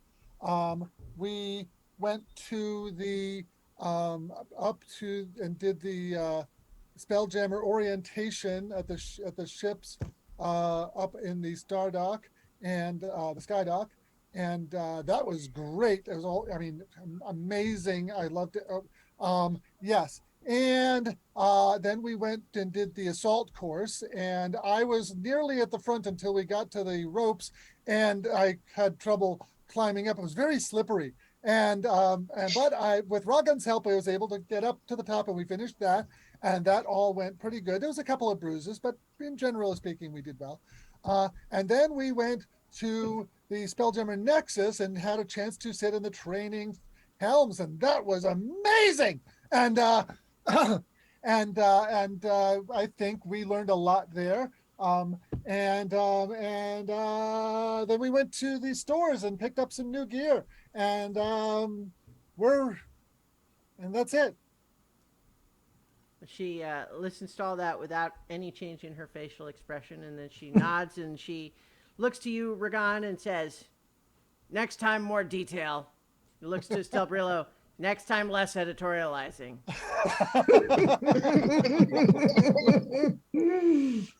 But overall, good. Good work getting through all of those orientation tasks. I have one more mission for you before you are dismissed for lunch.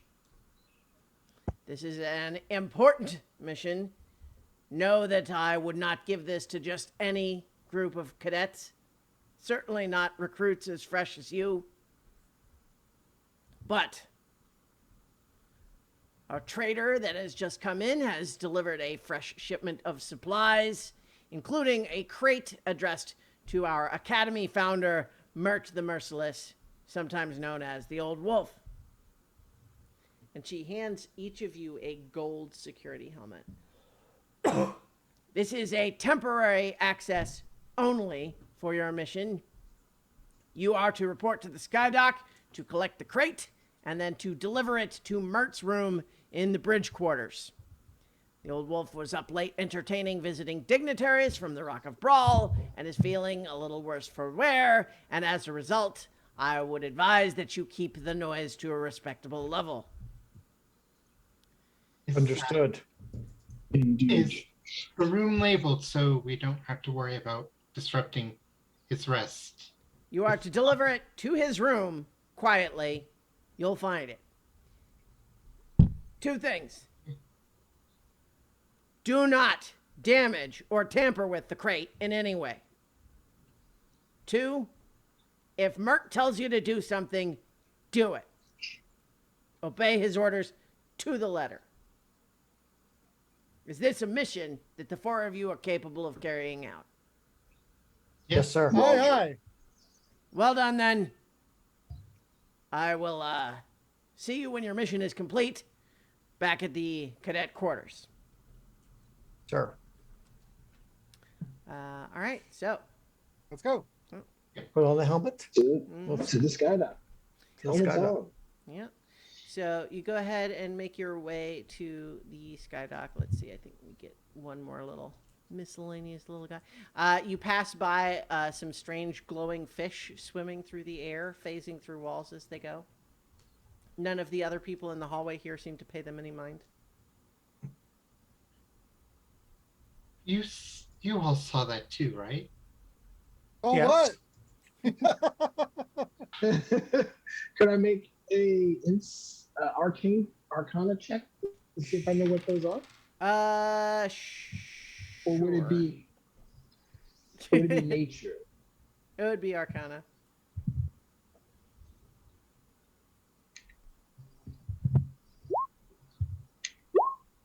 Oh, 18. 18 is high enough to know that it is a bit of flavor that has no actual deeper meaning at all.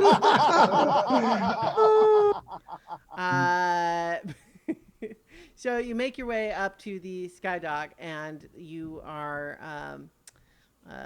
you see that there is a wooden shipping crate. It is about 2 feet on a side, and it bears a large label that reads for Mert.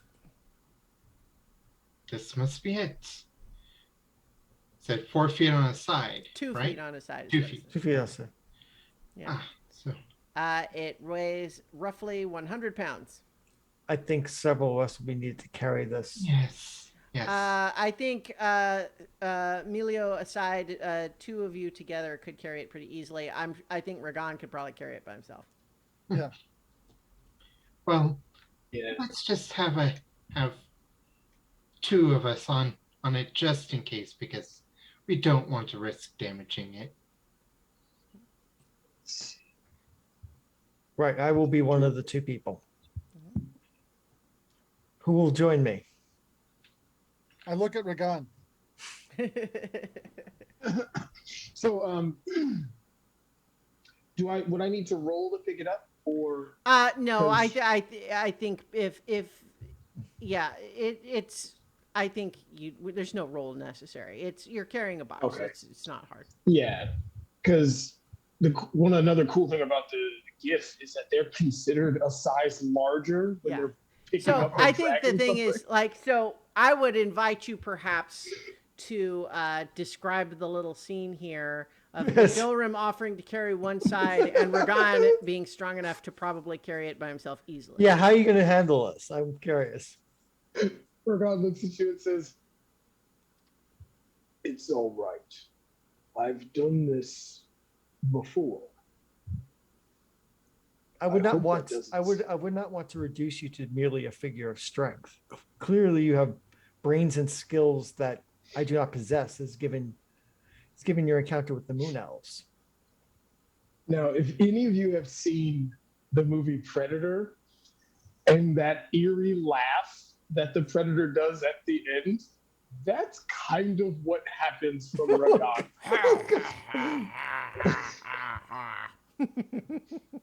And he's just like, "We GIF are known for our strength." And he picks up the box. So I was just looking at his arms, like, what just happened here? So you would give a Goliath a run for their money on the strength side. Good to know. I've never met a Goliath. What is a Goliath? They are a giantkin. Um, They're commonly seen around docks because they are very strong. like our friend the Geth. Yes. And I see, giantkin. Yes, I've seen them around the docks. They are very strong. Also, they like to drink a lot.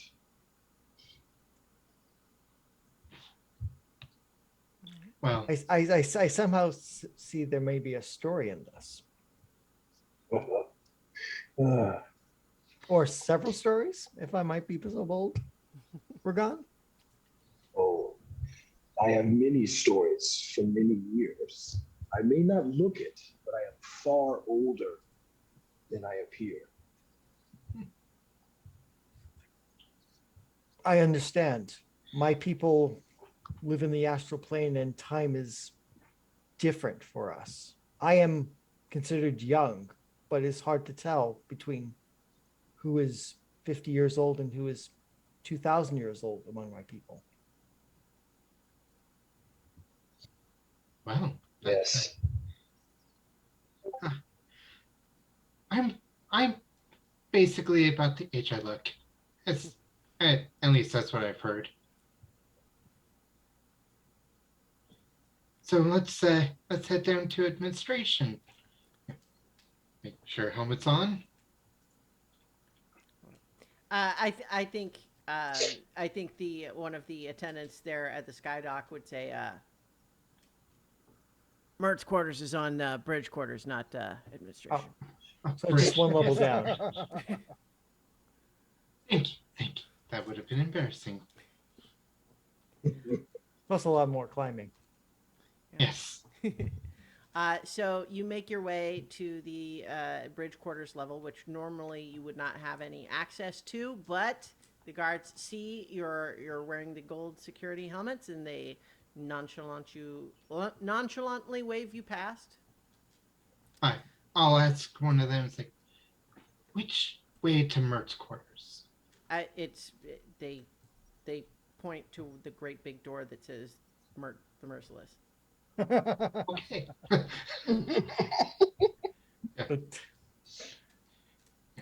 Don't want to get it wrong. I will go ahead and try and open the door quietly for the two of them. Okay. Go ahead and make a stealth check. 13. Okay. You go to what is your technique here for trying to open the door quietly? I'm going to. I assume it has some kind of knob or latch. I will engage that slowly but firmly, and then you actually discover that it is not closed all the way. It's ajar just a little bit, like it didn't latch. Okay, good. Then I will just kind of push it open, look inside, and then kind of do that pirouette thing of getting out of the way of someone coming in, but I'm holding the door open. Sure. Once you can see in through the doorway, Mert's quarters are sumptuously decorated with velvet curtains, gold fittings, and oak panels. A cauldron-sized fishbowl stands along one wall, filled with squirming octopuses. On the opposite wall, the table bears a topographic map of the Sword Coast. Nearer the door, a walk-in wardrobe stands partly open, golden light spilling out from within. Peering in, you see the old wolf himself sprawled over a giant leathery bed and snoring loudly.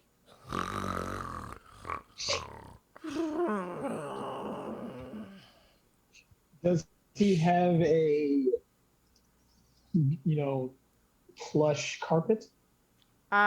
It is not plush carpet. There is, however, a great big owlbear rug.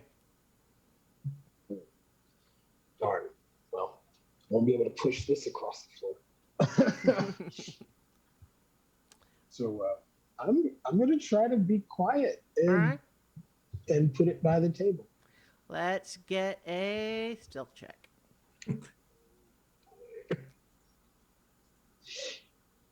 Not bad at it, but Okay. Oh boy. Oh boy.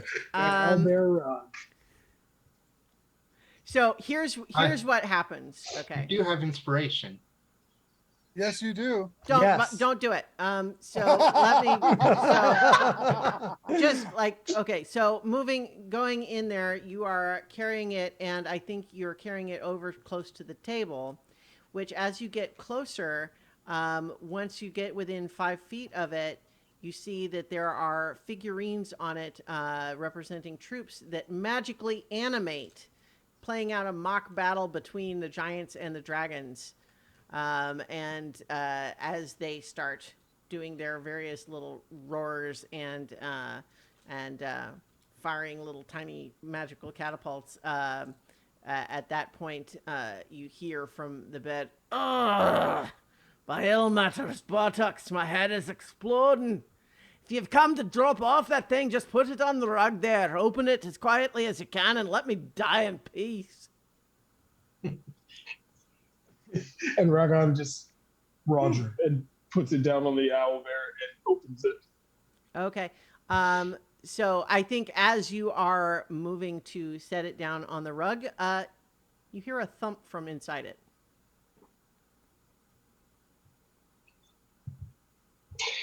He said to do what he says. Mm-hmm. Oh God. I opened the crate. All right. As you open the crate's lid, a cacophony of high-pitched squeals emanates from within. Grotesque creatures scuttle into the light. Ugly cat-sized monsters with hairy spider-like bodies and eel-like heads. Mert yelps in shock, tumbles from his bed, and lands heavily on the floor, dragging his bed covers with him. And we're going to roll initiative. Oh, fun for everyone. Yeah. Boy. I have a feeling I know. I know what those are, at least in general, but Do you? Okay. What's your as a guess? player, I can't Yeah. remember what they're called, but they're nasty Okay. buggers. I don't have control over my token. Yes, I know, because Boy. as previously established, it's the whole thing. It's Let's have that whole conversation again, shall we? sorry. That's okay. I'm not. It's not your fault. I like their tokens. They look like little. They Yeah. look kind of like the lobstrosities from the Gunslinger. Yeah. Well, Yeah. I can see that. Okay. So let me know if you can move your tokens now. I Please. can. Good. I can. All right. So everybody's in there except no, you don't move in your if you're not actually where you were. Oh, okay. If you weren't in the room, I thought. Well, I had said that I had. Well, okay then. come Sorry. in- I thought. come I inside and thought. was holding I the thought door. everyone was staying outside. And No, I definitely was Oh. because I'm in clunky All right. armor and I'm not. God. Okay. I had said that I'd gone inside. All right. Yeah, because Okay. he held the door. Oh boy, that's Sorry. a lot. So Of... I'm gonna make everybody. I'm adding everybody's turn again. If you did it already, just hold your horses and let me get everyone on there again.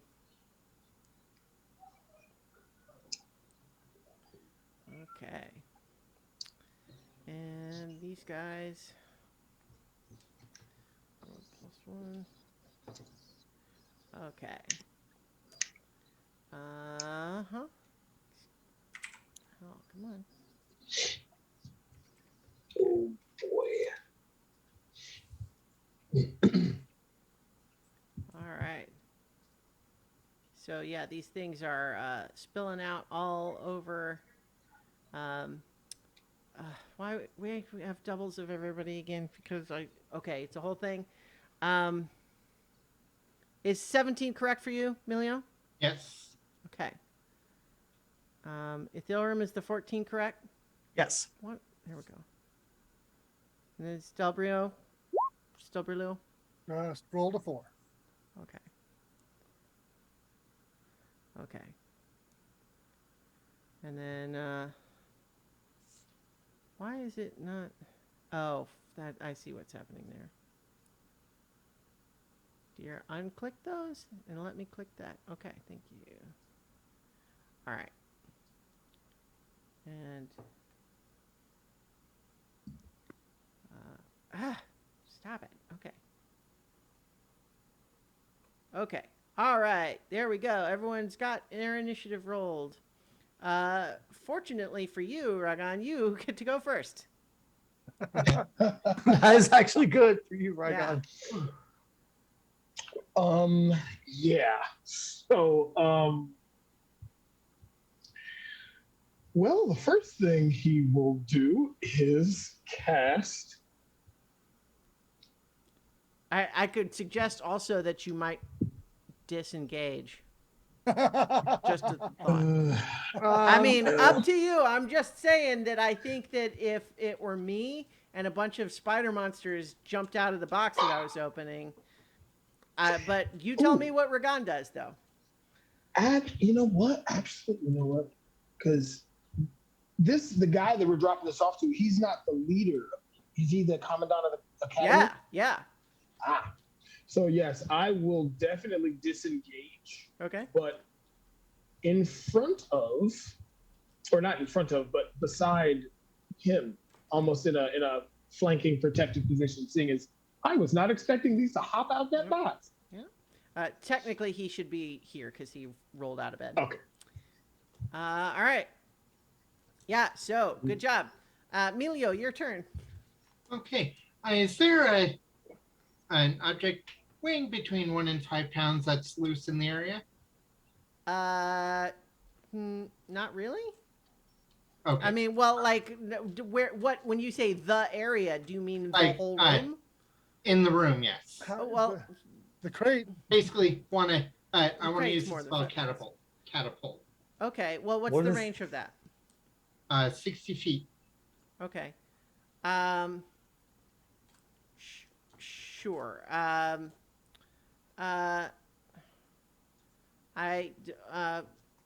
what you You can also use something from your inventory.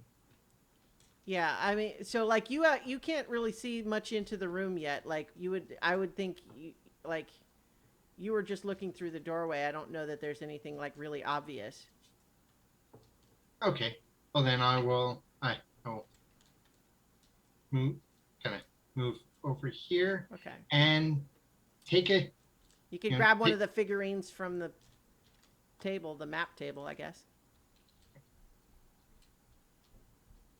all right. So, okay, I'll just point at one of the larger figurines on there, and it'll just shoot towards this one, let's just say. All right. And so that is a dexterity save on their part. Oh, okay.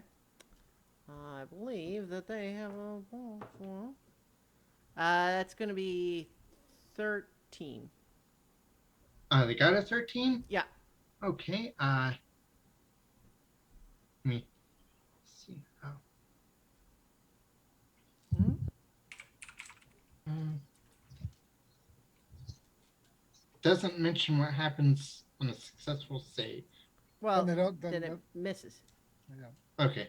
right? So the figurine just kind of scatters on the ground. Okay. Hmm, Worth a shot. yeah. All right. Ithilrim. Ithilrim comes into the room, sees all the creatures, Mhm. and then says, by the power of Corellian, you all shall feel his holy light, and I'm going to cast Word of Radiance on a lot of them. Okay. What? Tell me what. Okay, so they need to all make a Constitution 13 save or take one. What? Well, the range of that spell is 5 feet. Oh, you're right. Absolutely right. Then I got to actually move here then. And that you would get not all of them, but the 3. I'll get the 3 of them. Oh, you're right. Okay. Oh, I thought it was 30 feet. Thank you for correcting me. Okay, so yep, I'll go here and I will Word of Radiance the 3 of them in front of me. Okay. So what do they do? Constitution save or they Okay. take a d6 of damage, which is a whopping 1. God. Okay. Oh, 15, 10, and 7. So it looks like the middle one and the right hand one fail, but and they take 1 point. Yes. Okay. So much for that plan. Yeah, they seem not to be, at least in their initial impression of you, to not necessarily be too worried about Corellin. No, I guess not. Wah, wah. All right. Now it is Mert's turn, and from where he lays on the floor, he rolls around trying to unravel himself from the bedclothes.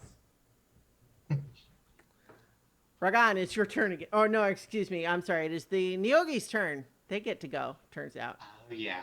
Yeah. That's cool. The 3 that you just tried to Word of Radiance, Ithilrim, are coming after you. Of course they are. Right, as they should, right? They are, let's see. Yeah, they're going to try to bite you. Let's see, that's a 5 to hit. Probably won't do it. No. 12, No. 18. 18 just hits me. Okay. Somebody call the cleric. Oh, wait, I'm the cleric. Yeah, that's going to be 5 piercing damage plus 5 poison damage. Wow. And the cleric goes down. Oh, no. Oh, no. Yeah, that's Whoops. Yeah, okay. So it rolled high on the damage, but that's what it takes apparently. So it turns out that the first level characters, ladies and gentlemen. yeah. So it turns out that the other 2 don't bother trying to attack Ithilrim then. So instead, one, let's see, going to have one each come over to Stelbrillo and to Milio. Oh, no, I'm sorry. Okay, I'm sorry, because I rolled 3 attacks for all 3 of them. It was only the 3rd one that hit. So those 3 all went. Okay. So, yeah. So these 2, though, do curve around to attack Stelbrillo and Milio. For an 18 to hit Stelbrillo. Yep. And then A 7 to hit Melio. For against you, Stillbrillo, that's going to be 3 piercing damage and 4 poison damage. And I am going to use Hado Z Resilience as a reaction Okay, and prevent 3 of that damage. nice.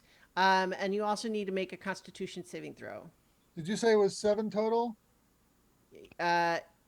Yes. Wait. I think It was 3 piercing and 4 poison? yes, that's correct. Okay. So, Constitution saving throw. Constitution saving throw. Mhm. 3. I rolled a one. Okay, so you are also poisoned for 1 minute. You can Okay. return. You can repeat the saving throw at the end of each of your turns. Yes. So at this point, then, skitter. One of them is going to come up and attack you, Ragan. Okay. It gets a 6 to hit. These two. What is their movement speed? 20 feet. Yeah. Okay. These two crawl up onto the bed, but they have to dash to get there. They look like they're going for Mert. But they dashed, so they didn't get to attack this round. So Brillo, it's your turn. I am going to take a little step to the right, make a pelvic thrust, and cast Cure Wounds on our cleric. Hooray! 5 points. I caught that pelvic first bit. I understood that reference. Yes, exactly. And as a bonus action, I will use the I will cast the cantrip magic stone. Okay. But that doesn't attack. That just prepares the stones. Okay. So the careful not to let the Niyogi poison drive you insane. Yay. All right. Ragan, it is your turn. Oh, and I get to make another con save to Oh, throw off yes. the poison. Mhm. It's a 10. Okay. 10 is a success. You're no longer poisoned. Good. Oh man. Wowzers. But since they are within range of me, Mm-hmm. I don't know if I will do. I'm not going to do defense just yet. So I will do Word of Radiance on the 2 nearest. All right. You Oh, you your can own actually word get all of 3. radiance. Yeah. Maybe you do yeah, better than yeah. I did. Mm-hmm. Yeah. So that's Constitution saves for them again? Yep. They have to beat a 12. Okay. So that's a 14, 16, 17. Sorry. Ah, So that's Well- no damage then? No damage. it's just a cantrip. Yeah. All right. Yep. Is that since it's a word spell? Is that by any chance a bonus action? No. It's a No. full action. Okay, all right. Just Mm-hmm. sometimes usually word spells can be. Yeah, I wish. All Yeah, right. that'd be nice. It'd be so useful. Okay. So that makes it Melio's turn. Okay, well, since there is one, since cleric has been healed, Mm-hmm. I'm gonna go away from that and pull out a dagger and just stab the Nyogi right in front of me. All right. 17 to hit. 17 hits. Roll the damage. That is a 3 damage. Okay. Yeah, you slash at it. It's bleeding horrible black blood, and it makes an awful little noise. That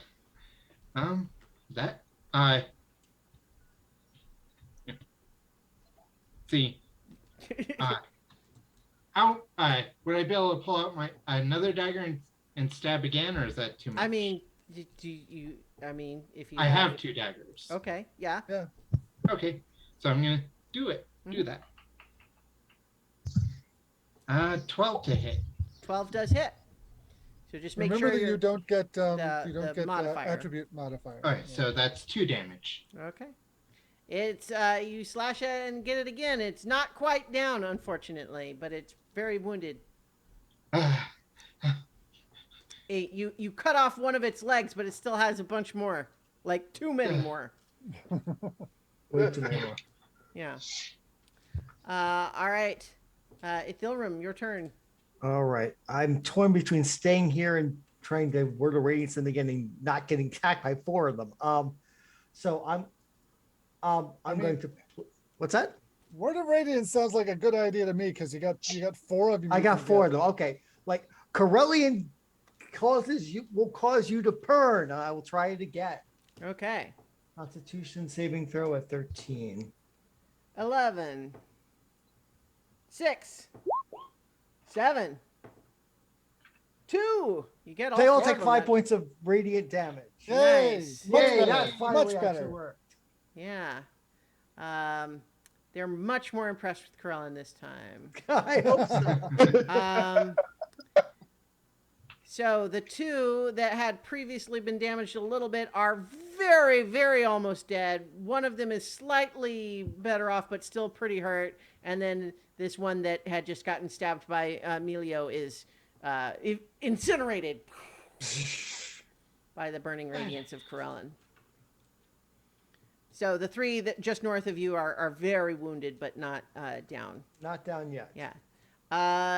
Up here by the bed, Mert has untangled himself from the bedclothes, and he is not wearing pants. He is trying to do something about that before he helps. He is hopping up and down on one leg, trying to get his pants on. He is a big guy. It's kind of an operation. Oh, no.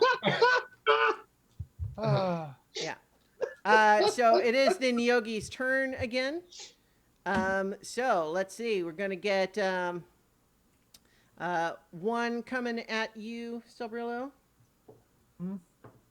That's a dirty 20 to hit. all right. I will use my Hadozi Resilience again. Okay, 5 piercing damage plus 3 poison damage. Okay, of that I take 1. Okay, What? nice. You do like taking those damage resistant characters, I've noticed. It Uh, comes in handy. You do still need to make You do. the poison Poison constitution save throw again. 15. That is a success. You're not poisoned. Okay. All right. I think 2 of them are coming after you, Ithilrim. Presumably you stood up. You didn't say so, but I assume you did. Yes. Yeah. Okay. 2 of them are attacking you. Dirty 20 Yep. and 22. Okay. Oh no! I think Coach will no. do that again. Just fine. Yeah. All right. So yeah, that's going to be 5 piercing plus 4 poison. Down the cleric goes again. Yeah. Ugh. So I think the second one, that attack is actually going to Milio instead. Yeah. That'll, So that damage is going to be 2 piercing plus 4 poison. ooh. And then Constitution saving throw. Presumably you're still, assuming you're still conscious. Yeah, I'm still conscious, barely. Get to the roll and dirty 20. Nice. Okay, so this one is skittering off to go deal with the others, but it has to dash to get up there, so it is not attacking this round. Attack of opportunity. It was not. It was only by Ithilrim, who is unconscious. Oh yeah, so okay. Yeah. But Stelbrillo, it is your turn. Yeah, my targets for the thing I had planned on doing are a little thinner, but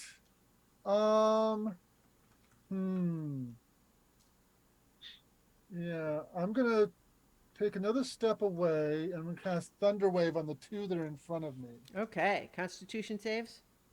Yeah, Okay, 12 and 3. both of them fail. Nice. They take only 6 points of thunder damage each. Well, it is enough to kill the more northern of them, and all but 1 hit point for the other. So, and it's pushed 15 feet, Push 10 feet. 10 feet. And Blast that one since back.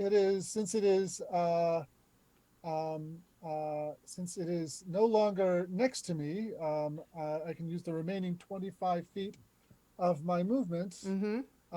to move. Um, uh, eesh.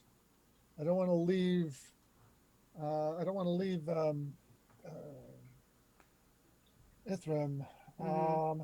but there's a whole lot of them up there at the other end of the room. Yeah. I can keep I can keep Ithilrim alive. All right. Then I'm going to take uh, 10, 25 feet over here. Okay. Uh, and I still got my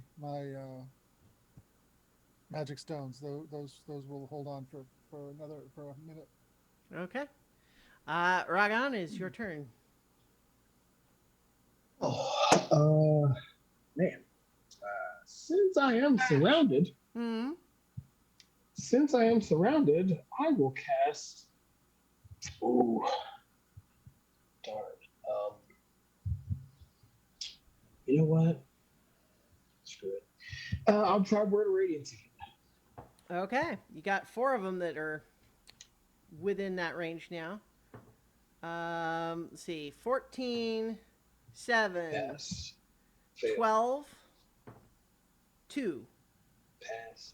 So 2 pass, 1 fail. Or two Well, I pass, rolled 2 fail. 4 of them. What's your DC? Oh, yeah. DC 12. Okay, so the 12, so 2 and 2, 2 pass Yep. to, all right. And they only take 2 points. Okay, well, it just so happens that the one that had been injured below, escaping Ithilrim's Word of Radiance, is incinerated by yours. Hey. And then one of them is injured a little bit, but still. Whoops. Oh no, what did I do? Shoot. Ugh. I'm reloading my Roll20 here. Hold on. Stand by. There we go. Okay. All right. Anything else for your turn? No, because I definitely don't want to leave this man without defense while he does not have his pants. Mm-hmm. What I will say is that your impression of this guy, despite him being big and hungover and attempting to get dressed, he seems pretty tough. Yeah. He does not seem like a pushover. You've also actually make a history check.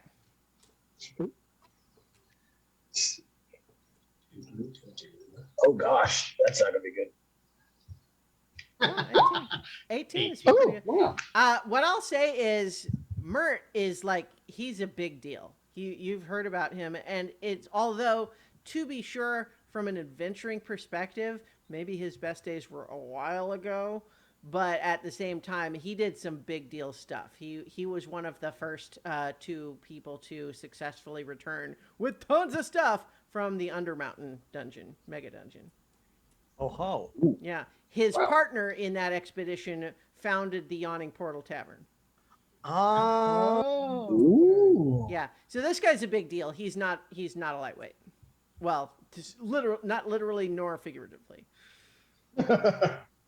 But yeah, so I'm just saying, up to you to if that informs your planning. No, I'm sure it's going to hurt, but no. All right. Okay, Emilio, your turn then. I wish you could do just the bonus action attack without doing the regular attack, but I think I'll just do regular and bonus action attacks on the one in front of me. Okay. 14 to hit. 14 hits, and it only had 1 hit point, so you cut off its weird, awful head. Okay. Well, then I will go 1, 2, 3, and do the bonus action attack on this one. Nice. Uh, 16 to hit. That also hits, and it also only had 1 hit point, so you dispatch that one Okay. too. Helps Okay. when they've all been reduced to 1 hit point each. Yeah. Yeah. That'll. The little halfling is just a little dervish with the daggers. A dervish with a dagger. Yeah. And if I had the ability to do so, I would use spare the dying on Ethereum, but I'm out of actions. Well, speaking of Ethereum, And dying. yeah, please make a death saving throw. Can we do the Hmm? thing that we did in the other campaign where when you're making a death save, you have your life flash before your eyes? Oh, I like that. So just to say, when you make the death saving throw, you what? Remind me what we were. What we did- decided, what we're doing in our other campaign is that when you make a death save, Mhm. your life flashes before your eyes as you're dying, and if you pass the check, you remember something happy, and if you fail the check, you remember something sad, or painful. All right. So that's an 11. So that's a success. So success. So as Ethereum is lying there, his life passing through his eyes, he remembers the first time he saw a spell jamming ship. He pointed as excited. He's like 6 years old and asks his parents, "Well, what is that?" He says, "That's a ship that travels through the astral sea. That's how we got here. And if you are good and strong and learn, you will learn to captain one of those one day." All right. So that is now Mert's turn. He lunges for his belt and rapier, but his his breeches slip down en route and send him sprawling. Boom. These two make opportunity attacks against him, but they both miss. Okay. That makes it the Nyogi's turn. So I think this guy's going to hop down and chase after him and make a proper attack. Misses. Got two of them. Well, so the first one on the bed's going to attack you, Ragan. Right. Gets a 9 to hit. So I think the second one's attacking you also. Natural one. Oh, yes. I think what happens is you don't even you're so paying attention to the one on the bed, and just as you're trying to evade that one, you accidentally step on the other one just a little bit, and it goes and it's like this horrible like alarming sound, but you have interfered with its attack. Nice. And so that's all three of them now, right? Yeah. Okay. Yeah. Stelbrillo. Okay, I'm going to pull out my trusty slingshot and fire one of the magic stones at one of the Neogis that is harassing my gift friend over there. Mm-hmm. 12 to hit, Okay, 12 just hits. 8 points of bludgeoning damage. Yeah, you crush it. You cave in its rib cage, or And, its exoskeleton, or whatever it's got protecting its thorax. Guts. And I'm going to stay where I am. All right. That makes it your turn again, Ragan. And I will Eldritch Blast the one that's trying to attack our unclothed friend here. Okay. Let's see what we can do. Okay. Well- A 12 hits. Damage. 6. 6 points. Yeah, you hurt it pretty bad, but it's not quite destroyed. Darn. Yeah. Um. All right. Anything Yeah, else? I'll stay there. Okay. Yeah, I'll just stay there. All right. Emilio, your turn. Okay. Action. Spare the dying on Ethereum. Mhm.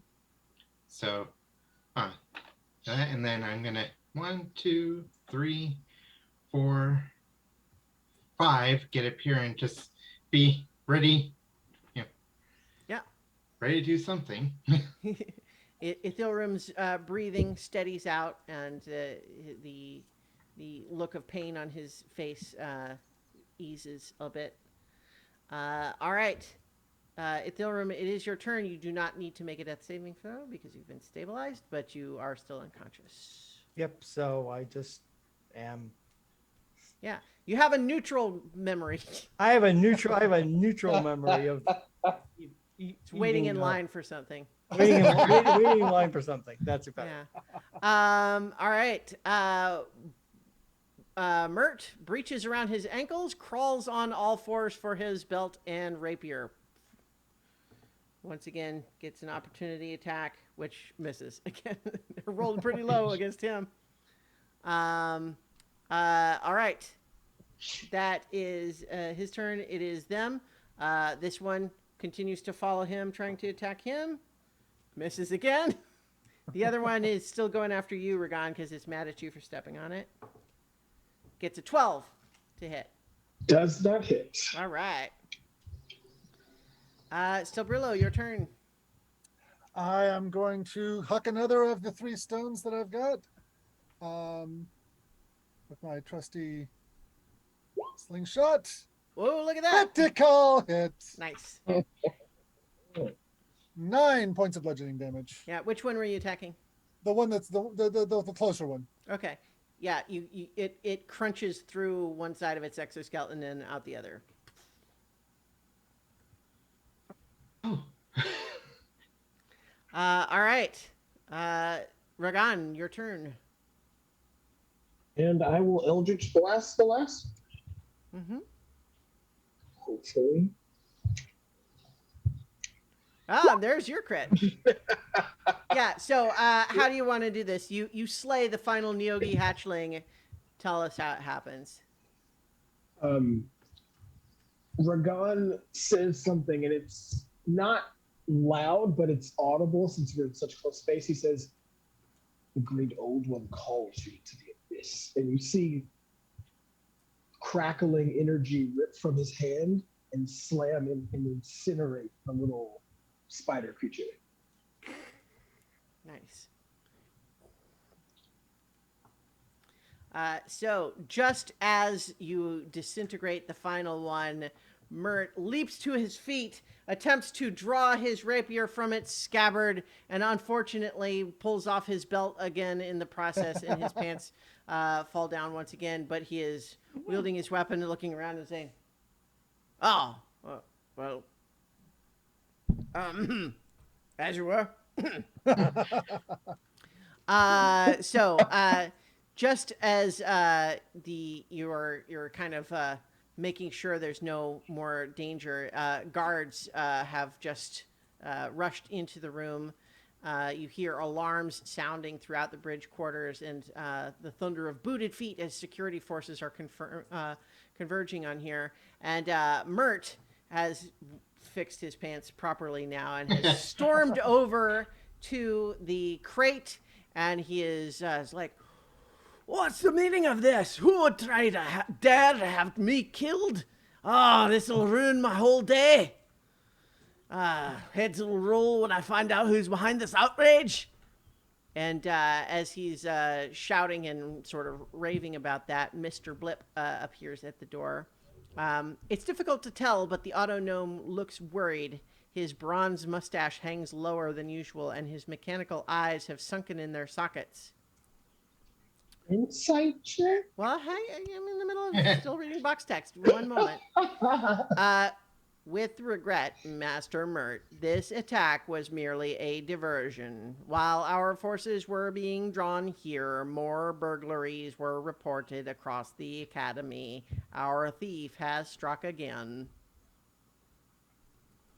I mean, you can make insight check if you want, but it's also box text for the adventure, you know. So it's like, it's like your insight check tells you that Mr. Blip is sad about how more burglaries have happened. While I don't mean to take away. You can make the insight check. I'm just So. Oh, you're fine. Because at first I was like, "Oh, this must." Oh no, it's an inside plot.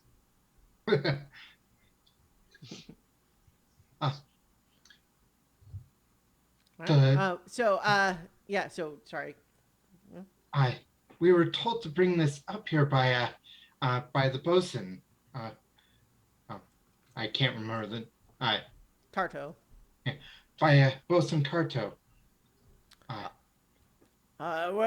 Just, yes, I mean, I've known Tarto years. I don't think there's any doubting of. Wait, no, that wasn't his voice. That's, Tarto. I've known Tarto for years. No doubt in his loyalty or hers, right? That's right. Sorry. I'm still a bit, from last night. I had lots of dignitaries to meet, but here, just a moment. And he starts digging through a nearby backpack and draws forth a pouch. And he reaches into it, and it's apparently this pouch is just full of golden ingots. And he tosses one to each of you. Each of these is worth 50 gold. And he just says, he just "Thanks for throws it your onto my body. Oh yeah, he tosses it your way, and as I think it just sort of like thuds against your shoulder and drops. He's like, "Oh, Mr. Blip, can we have that taken care of?" And then pretty soon you're brought back up. So someone comes in and heals you.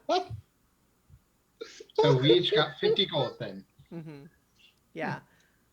So I think the rest of this is kind of, there's a lot of business. You are all thanked effusively for your help, but you also just got given gold, so don't push your luck. Please return these gold security caps and go back down to the quarters. We need to figure this out, and that does not require your participation. Thank you very much. Dismissed, cadets. That sort of thing. Yes. Give a salute and Right. Yeah. move out. Yeah, I think there's a little bit of a sense of like the other officers are a little bit annoyed that he's just tossing out 50 gold ingots, but you know what? I mean, it's like he gets to decide, but that's certainly not how they normally would do things. And as for Bilio, he's not going to complain. Yeah. Yeah. Yeah. So, with news that the thief has struck again, part 1 of Spelljammer Academy comes to an end. They do reconfiscate the gold security helmets. You are going to be able to rest and recuperate. You also get to level up to level 2. Yay! Yay! So here's the question. We're a little bit short of what our normal session might be. We could go ahead and start part 2 if you wanted, or we could just say that's good for tonight and do part 2 next time. I'm okay to go on. It's either way is fine with me. Yeah, I'm good. I'm good. I'm good. Moving on. Mhm. I got some decisions to make. Sure. Well, go ahead and do your level 2 stuff. Let me know if you have any. Oh, here, I've got one more piece of artwork I'll show you now that it's not a spoiler. Dun, dun, dun. I hope it's him with his pants down. No. Is In it fact, Vimeo actually, games? technically, what it is it's not something that it is it's like concept art, so to speak, of like not you guys, but an example party.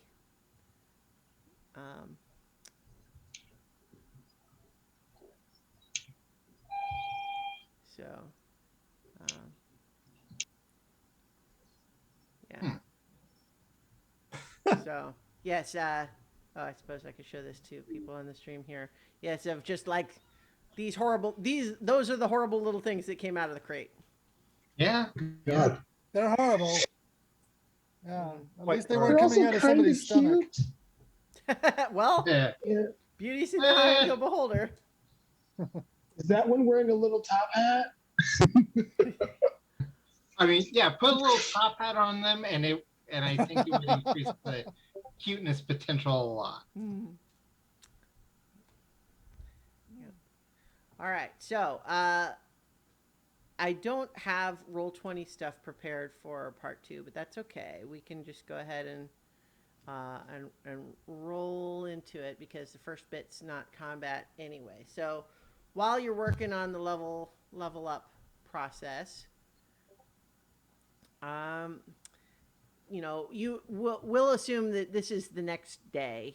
You've all had the opportunity to get a night's sleep, but tensions are running high at Spelljammer Academy thanks to the recent rash of thefts and an attack against the Academy's founder, Merciless. However, your instructors have made it clear it's business as usual for new cadets. You know, Tarto is very quick to say, don't think you're special just because you got lucky enough to save the founder's life. He probably would have been fine anyway, so don't think you're special. But at this point, though, you have actually, nonetheless, despite what Tarto is just saying, been told that you're actually have been picked for a sort of an in the field mission. Nice. I would like to visit the before we go. Okay, Visit sure. the Spend some of your gold ingots. spend some of the gold. Yeah. Mm-hmm. Um, So go ahead and we'll just assume that that's happened. okay. But go ahead and decide what you're getting, but we will not do a scene for that. But so, but today is the day. It's the official start of your academy training. Fresh from orientation, you and your crewmates are to report to Sereth Abajin, the Spelljammer training officer. Before you head out, though, your first stop is the Academy refectory for a hearty breakfast. Right. So, What's for breakfast? yeah. So it's you're headed to the large communal dining hall with the patio. It's well lit by a dozen blue glowing orbs attached to bronze colored rods to the ceiling. There's an L-shaped counter covered with small tools, contraptions, and alchemical tubes and containers. But behind the counter, the door says staff only. And so when you arrive, there's a stocky gif named Petty Officer Winston Rybeck behind the counter doing what he does best, preparing meals. So there are a dozen other cadets already, eating or lined up at the counter when you arrive. So everybody gets in line for breakfast, I assume. Oh yeah. So you are given a choice between a smoky concoction of deep fried meat or beans.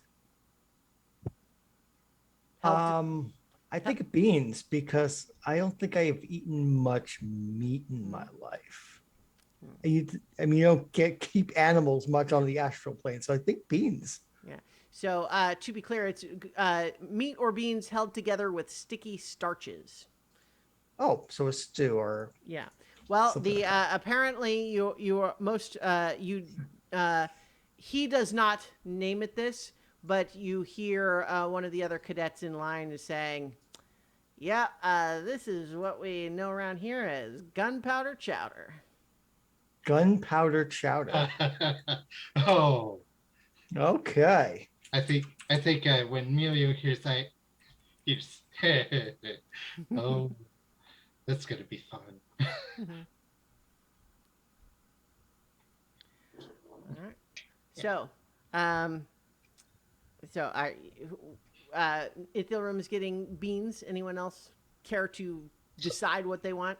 Oh yeah, Emilio's beans. going for me. Okay. I'm going for the meat. All right. So, you know that you're going to be going to the simulations deck again today. In addition to you, there's another group of cadets that are also getting their first training assignment today. And you hear as you're finding a table, they're talking about, they heard that the training officers might combine the two groups to create a competitive training exercise today. Let's see. You heard also, one of the other bit of gossip that you heard is that apparently one of the thefts was Ryback's custom pistol, stolen from his quarters. And I think someone else mentions it, and he, from behind the counter, is just saying, "Yeah, that piece was was a special job made just to fit my hand, and I could take the wings off a fly at 50 yards with that thing, and now it's just gone. What's this place coming to?" So, by the time you've all got your meals, the only table that is got enough space for the four of you to sit together is occupied by a young human who introduces himself as Micken Haverstance. And his head is buried deep in a book, but he does invite you to sit. Sit down. Indeed. So, Is he eating or is he just well, reading? yeah, he is kind of he has eaten some already. He's kind of reading, but I think he senses your attention on him, and he's just like, so I guess you're the other group doing the training exercises today. That's correct. You know, I don't know. I'm don't have much of an appetite this morning. I'm just feeling a little nervous about it. I mean, after everything is kind of going on here, going through the orientation, I don't know if I've got what it takes to do this. But like they've got me with a crew already, and I don't want to let them down. But I feel like I'm gonna. You must have faith in your own abilities. You would not be here if you did not have the basic skills and capacity to join the academy. Have faith and draw strength from that fact. Go ahead and make a persuasion check. All right, let's see. I'm actually not that persuasive of a cleric.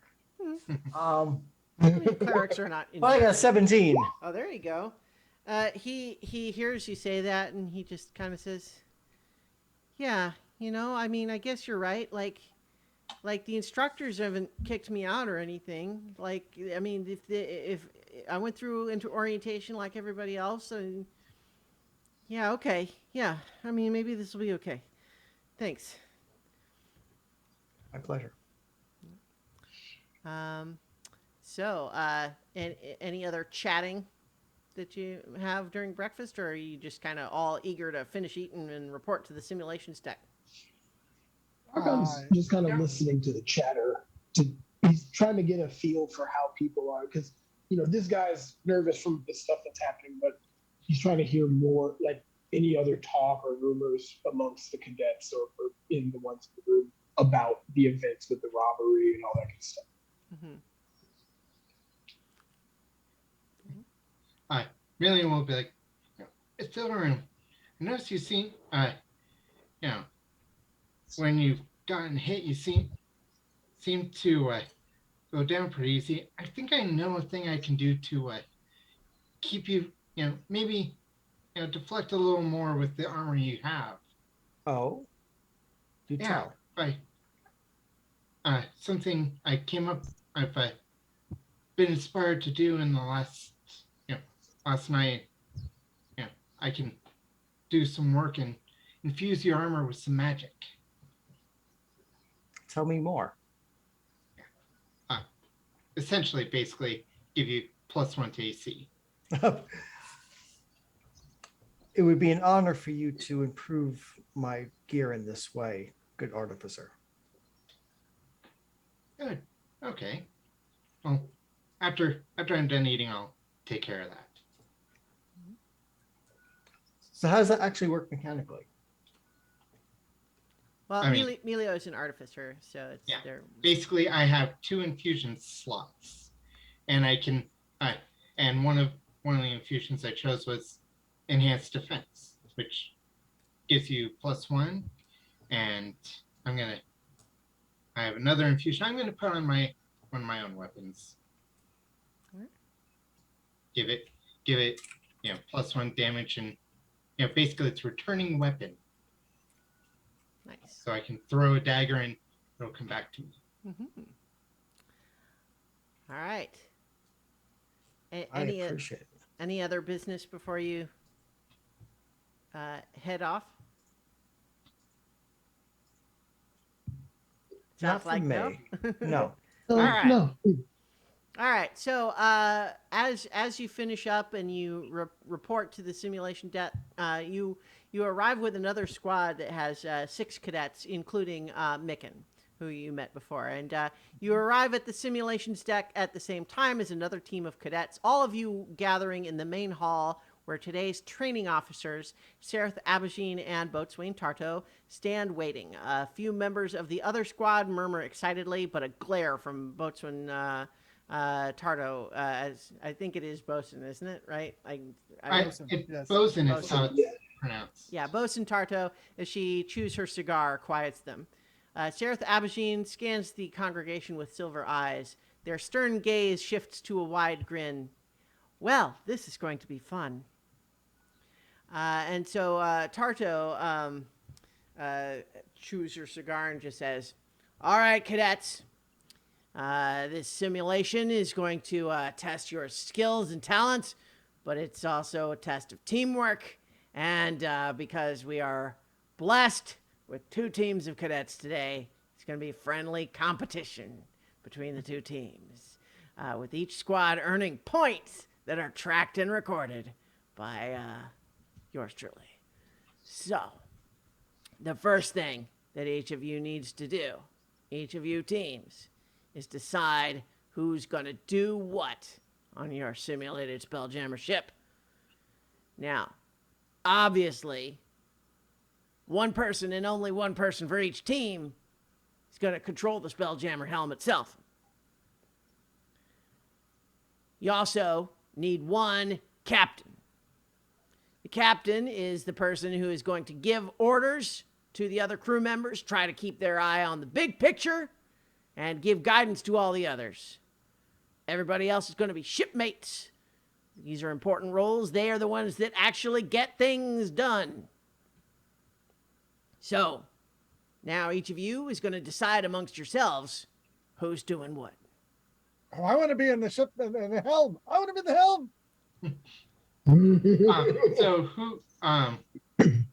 So is it like 6 on 1 and 4? Yeah, Okay. they like keeping people in sort of their little squads. I volunteer for shipmate. A fine way of saying someone else should be captain, not me.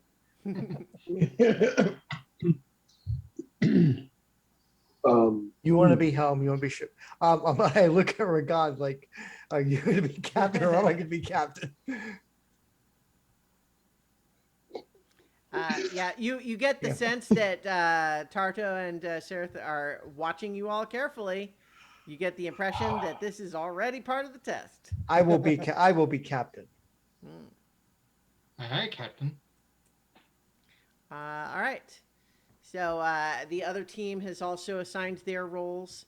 And after a long pull on her cigar, Boatswain Tarto surveys the assembled crews and says, each crew is to navigate their ship through a debris field on the outskirts of Koliar, a sodding big gas giant. There, you're to salvage the captain's logbook from the wreckage of an abandoned ship, then return to your starting point with your ship ideally intact. Tarto levels a steely eye and says with a glare, intact, not first. Get the mission done well, not quick.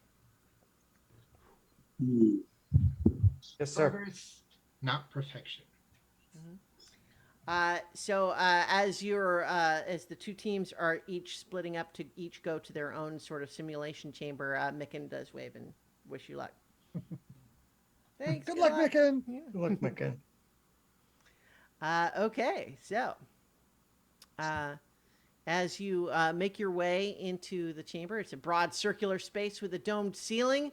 The stone walls carved with arcane runes that fill the area with bright light. And there is a training version of a Spelljammer helm. Sorry, I'm scrolling too far. And then you recognize from your first experience with it that it creates complex illusions designed to simulate everything. So you are brought in there, and Mr. Blip is preparing the physical aspects of the simulation. He hurries over when he sees you all enter, his eyes shifting to a green color as he greets you.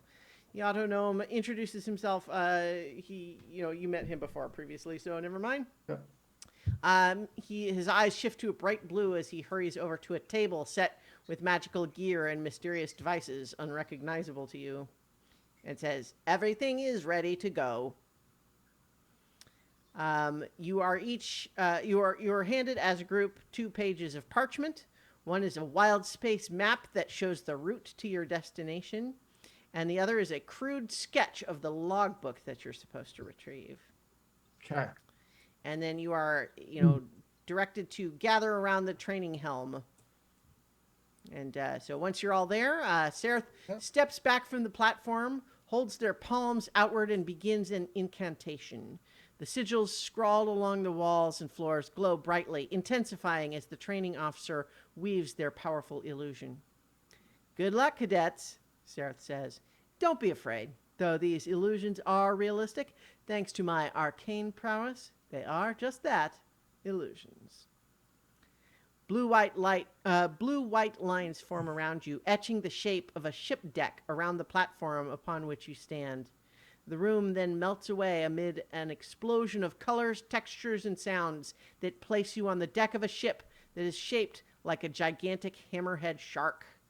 The ship is situated in the skydock atop Spelljammer Academy. Scudding clouds fill the sky above you. And we'll sit down in the helm and Yep. attune to it. Yep. Take us out, Mr. Stoboro. And so everything in this feels real. It looks, sounds, feels real in terms of the illusions here. And so you once are you bringing the ship taking off? Stelvaro? Yes, absolutely. Yeah, I gave the order. He's Yeah. following the order. Yeah. So the island of Nimbral disappears quickly beneath your ship, which passes through clouds until the spectacular void of wild space comes into view. So, the first stage of this mission is plotting a course. You have the map. So, what we're going to have each of you do is the captain needs to make either a survival or persuasion check. Survival is much better for me. So Okay. I'll give a survival check. That is a 15. Okay. I'm not going to tell you what score you're trying to get. Each shipmate must make an athletics or acrobatics check. I will do athletics. Acrobatics for me. Okay, good. I thought I rolled a 1, but Okay. I got it an 11. Okay, and 11, and then a natural 20 for Ragan. So, and then the Spelljammer must make an either investigation or survival check. I will roll survival. 19. All right, great. Let me double check how this. How does this? Sorry, I because I was expecting the part 1 to last longer. I don't have this as thoroughly prepared. Okay, so you have gotten underway. You are following the course laid out on the map. You believe that you are making progress. You are venturing into wild space, leaving the planet of Toril behind. So as you make your way through, hold on, let me try one thing. Okay.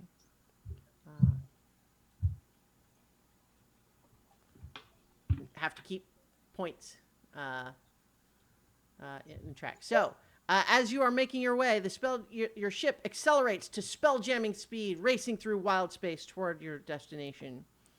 And after a minute or so, the ship returns to normal flying speed. So notably, part of the way your Spelljammer ships work is that when there is nothing of substantial mass around you, you can go quite fast. You know, consider it hyperspace to use another properties consideration. But anytime you would be within a certain radius of anything of significant mass, it returns you back to sort of sublight speed, so to speak. But so you've dropped out of your spell jamming speed, and a school of giant space eels swims past the ship, and each eel is discharging a bolt of lightning as it zips by. And the ship is caught in the eel's electrical storm, which starts one or more fires on deck. Oh crap! Yeah. And so what I would like is for each of, starting with the captain, what are you telling the crew to do? Douse the flames. Get sand. Douse the flames. How about me? You keep flying. And so as part of your activity, go ahead and make either a survival or persuasion check. Okay, I'll Captain. survival. Mhm. I keep trying to lead by example, but that is that's a 23. All right, there you go. So our two shipmates, give us an athletics or acrobatics as you're presumably attempting to put out the fires. 10. Ooh. Man, not Well, much luck. Oh, Okay. So as it's not going super well. Wait. So 12 was your result, right, Ryan? yes. Yeah. So Yes. yeah, the fires are like you're getting them put out, but they burn more of the ship than you would have liked, taking some damage to the deck. And yeah. So as you are continuing on. Do I need to make a roll? Oh, yes. You go ahead and make your roll. And you are going to still, once again, you're making Arcana or Survival. Okay. I am going to use a wild shape and A take what? on, yes, and take on the starry form of the dragon. tell us about that. My body starts to glow and shimmer and twinkle like a star. And on my body, gleaming points of light connected by lines like a constellation diagram appear. And the constellation that forms on my body is the constellation of the dragon. So there's a sinuous line of lines across that, and it gives me advantage on intelligence and wisdom checks. Nice. Wow. And I can hold on to that for as long as the wild shape lasts, which is up to an hour. So Great. So go ahead and make your Arcana or Survival roll. but I only got a 10 on the survival Oh, check. no. Okay. Oh, So I think despite your best attempts, you are still just learning, and so your ship gets zapped quite a bit by these space eels as you're attempting to make your way through. But once the space eels are a safe distance away, the ship resumes its journey, traveling rapidly at spell-jamming speed. And after another minute in this simulated state, you arrive at your destination, where you discover that the abandoned ship you seek is located at the center of a cluster of asteroids. And reaching the ship safely means navigating a careful route through. All right, take it slow and carefully, Mr. Stilburlo. I will. And We don't want speed. We want success. Yes. Another survival check to do that? no, Okay. it's a little different every time, but we do need Okay. survival or persuasion from the captain. Yep, the Okay. captain will go survival again. That is a Okay. 5. Yeah. Oh, Oh, no. no. And then what have you told the shipmates to do? I told the helmsman to keep on course. I told the shipmen to get ready for boarding action once we reach our destination. Okay, so let's get some either athletics or acrobatics from the shipmates. Oh boy. 8. 13. Okay. So Spelljammer, we need Arcana or Perception. Perception. Oh, I'm good at those. 15. Okay, okay. So I think that there are a couple of points where things are a little confused. At least the captain kind of gave some directions that everyone was a little bit like, wait, what are we doing? And I think the shipmates were a little bit a little bit hesitant at first, but with Stelbrillo's confident helming, you managed to make it through the asteroid fields without damaging the ship. Okay. Next. Yes. So you have passed through the asteroid cluster and you have reached the wreckage of a flying fish ship torn apart by the celestial debris.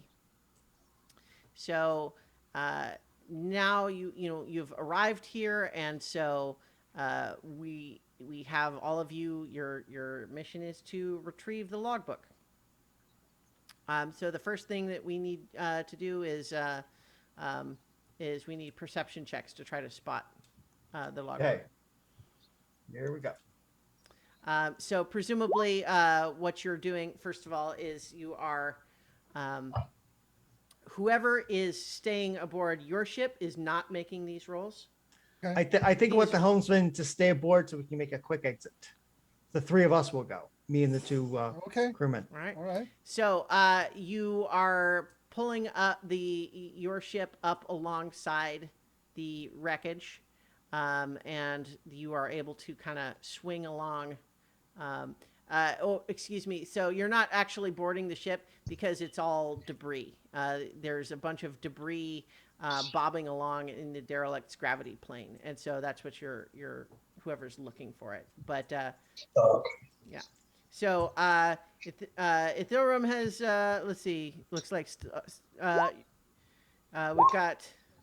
And Emilio got an 8. Okay. And so I think since you're not actually getting off the ship, you could, Stoprillo could still roll it. Take off the helmet and take a look. 17. Okay. With the 17, you spot the logbook bobbing in the gravity plane. But next, this is a little trickier, which is getting it. So it's not exactly solid ground. Basically, it is, it's a ways off-board ship. It is floating along. How far away is it? What are you wanting to do? I was thinking if we can get within 60 feet, could catapult it to the ship. Oh, that'd be Okay. clever. Okay. I think that because you don't want it to just like fling randomly, you want to be able to like get it, right?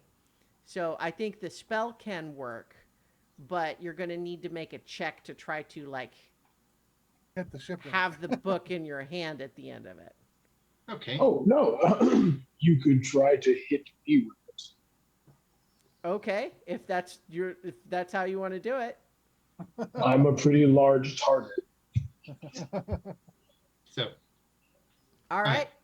So you would just not try to evade it and just roll damage, I guess. okay. Okay. Bearing in mind that this is a book that you ideally would like to not Yeah. be Can I itself try to damaged. catch it? So how about this? We'll let you make an athletics check, Ragan, to try to catch it with soft hands.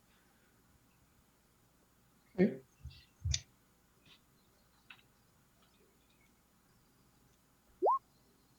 Okay. 17. Yeah. So describe how this works. So you're successful, but go ahead, you guys, and like paint the picture. Okay. So I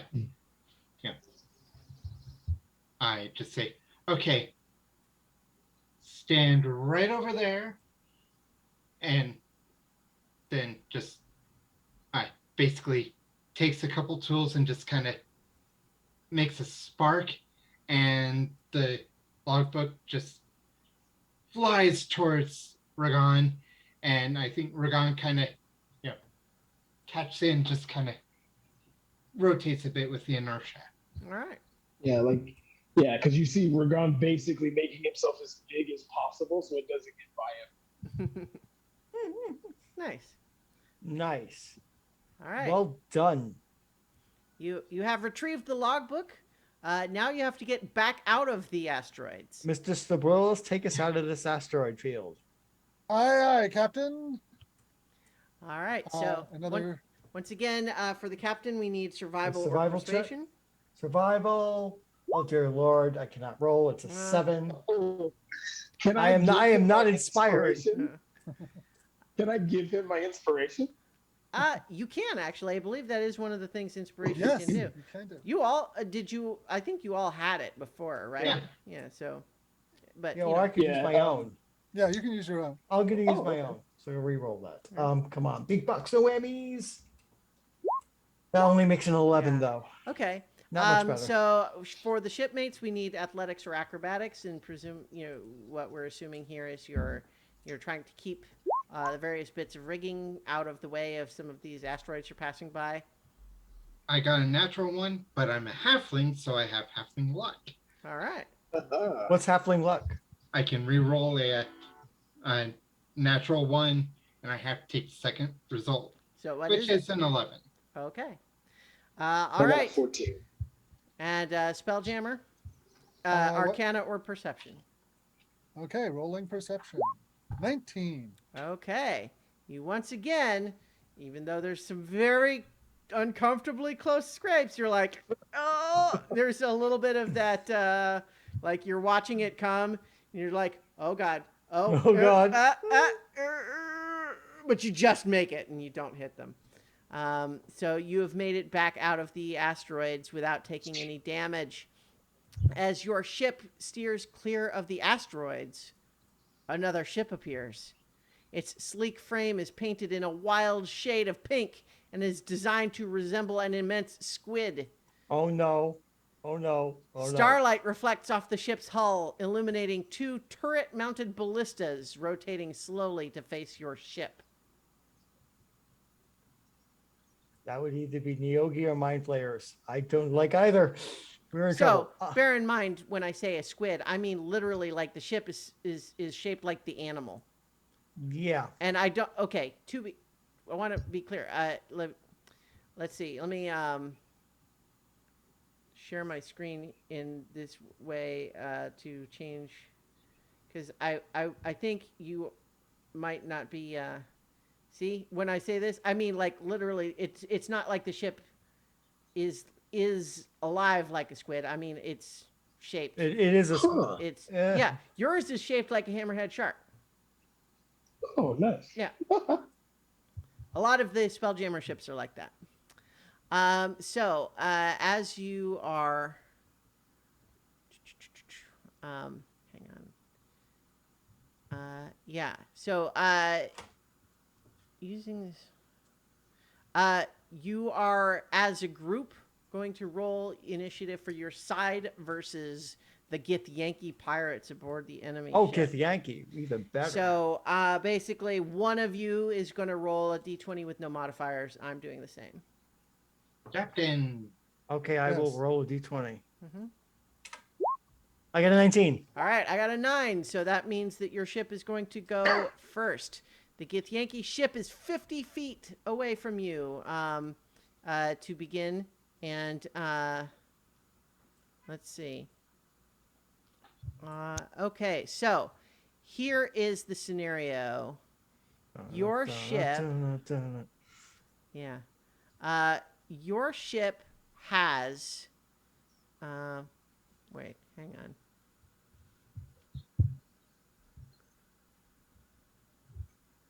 Trying to understand what I'm looking at as far as these stats, because it has. Okay. Oh, I see. Okay, your ship has a ballista and 2 mangonels on it. However, and a blunt ram. However, the ballista takes 3 actions to load, aim, and then fire.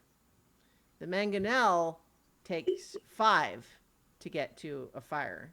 So you can decide what you're doing, and the captain can participate in those actions as well as giving the commands. But this, if you're going to continue to move the ship, the Spelljammer has to stay in the Spelljammer helmet. Yes, I want. Yes, continue to fly us out of here. I will tell Mr. Stobrillo. The 3 of us will arm Maximum weapons. speed or evasive maneuvers? Evasive maneuvers. Okay. Once we get past them, then you can then you can go for full speed. But we want to get past them So, first. I'm So gonna- as far, yeah, go ahead. Yeah. So I'm going to try and move erratically to make it harder to hit us. Okay. Well, so it doesn't actually have like rules for that. Okay. Basically, you have your flying speed, which is 35 feet, Okay. and then the squid ship has its own. But Okay. so you are flying away from the squid ship, presumably. Yes. Right. Yeah.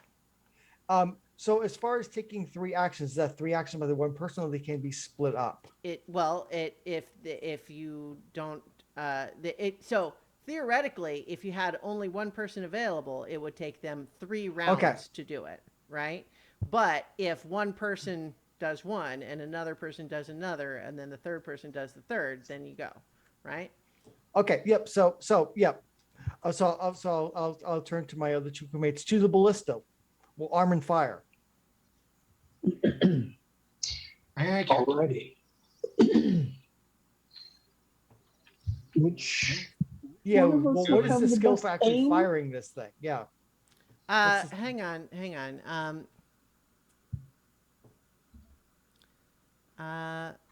Okay. So, yeah, so you move.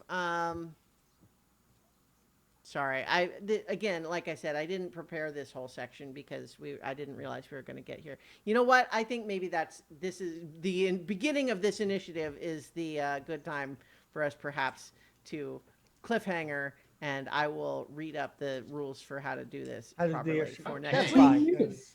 Awesome. All right, so Spelljammer Academy. Yay! Yay! And we will return next week to find out how goes this simulated adventure with Get the Yankee Pirates. Get Yankee Pirates in Wild Space next week. And in the meantime, have fun, everybody. What do I say? That's good enough. Good night, everybody. Oh. Good night. That's good.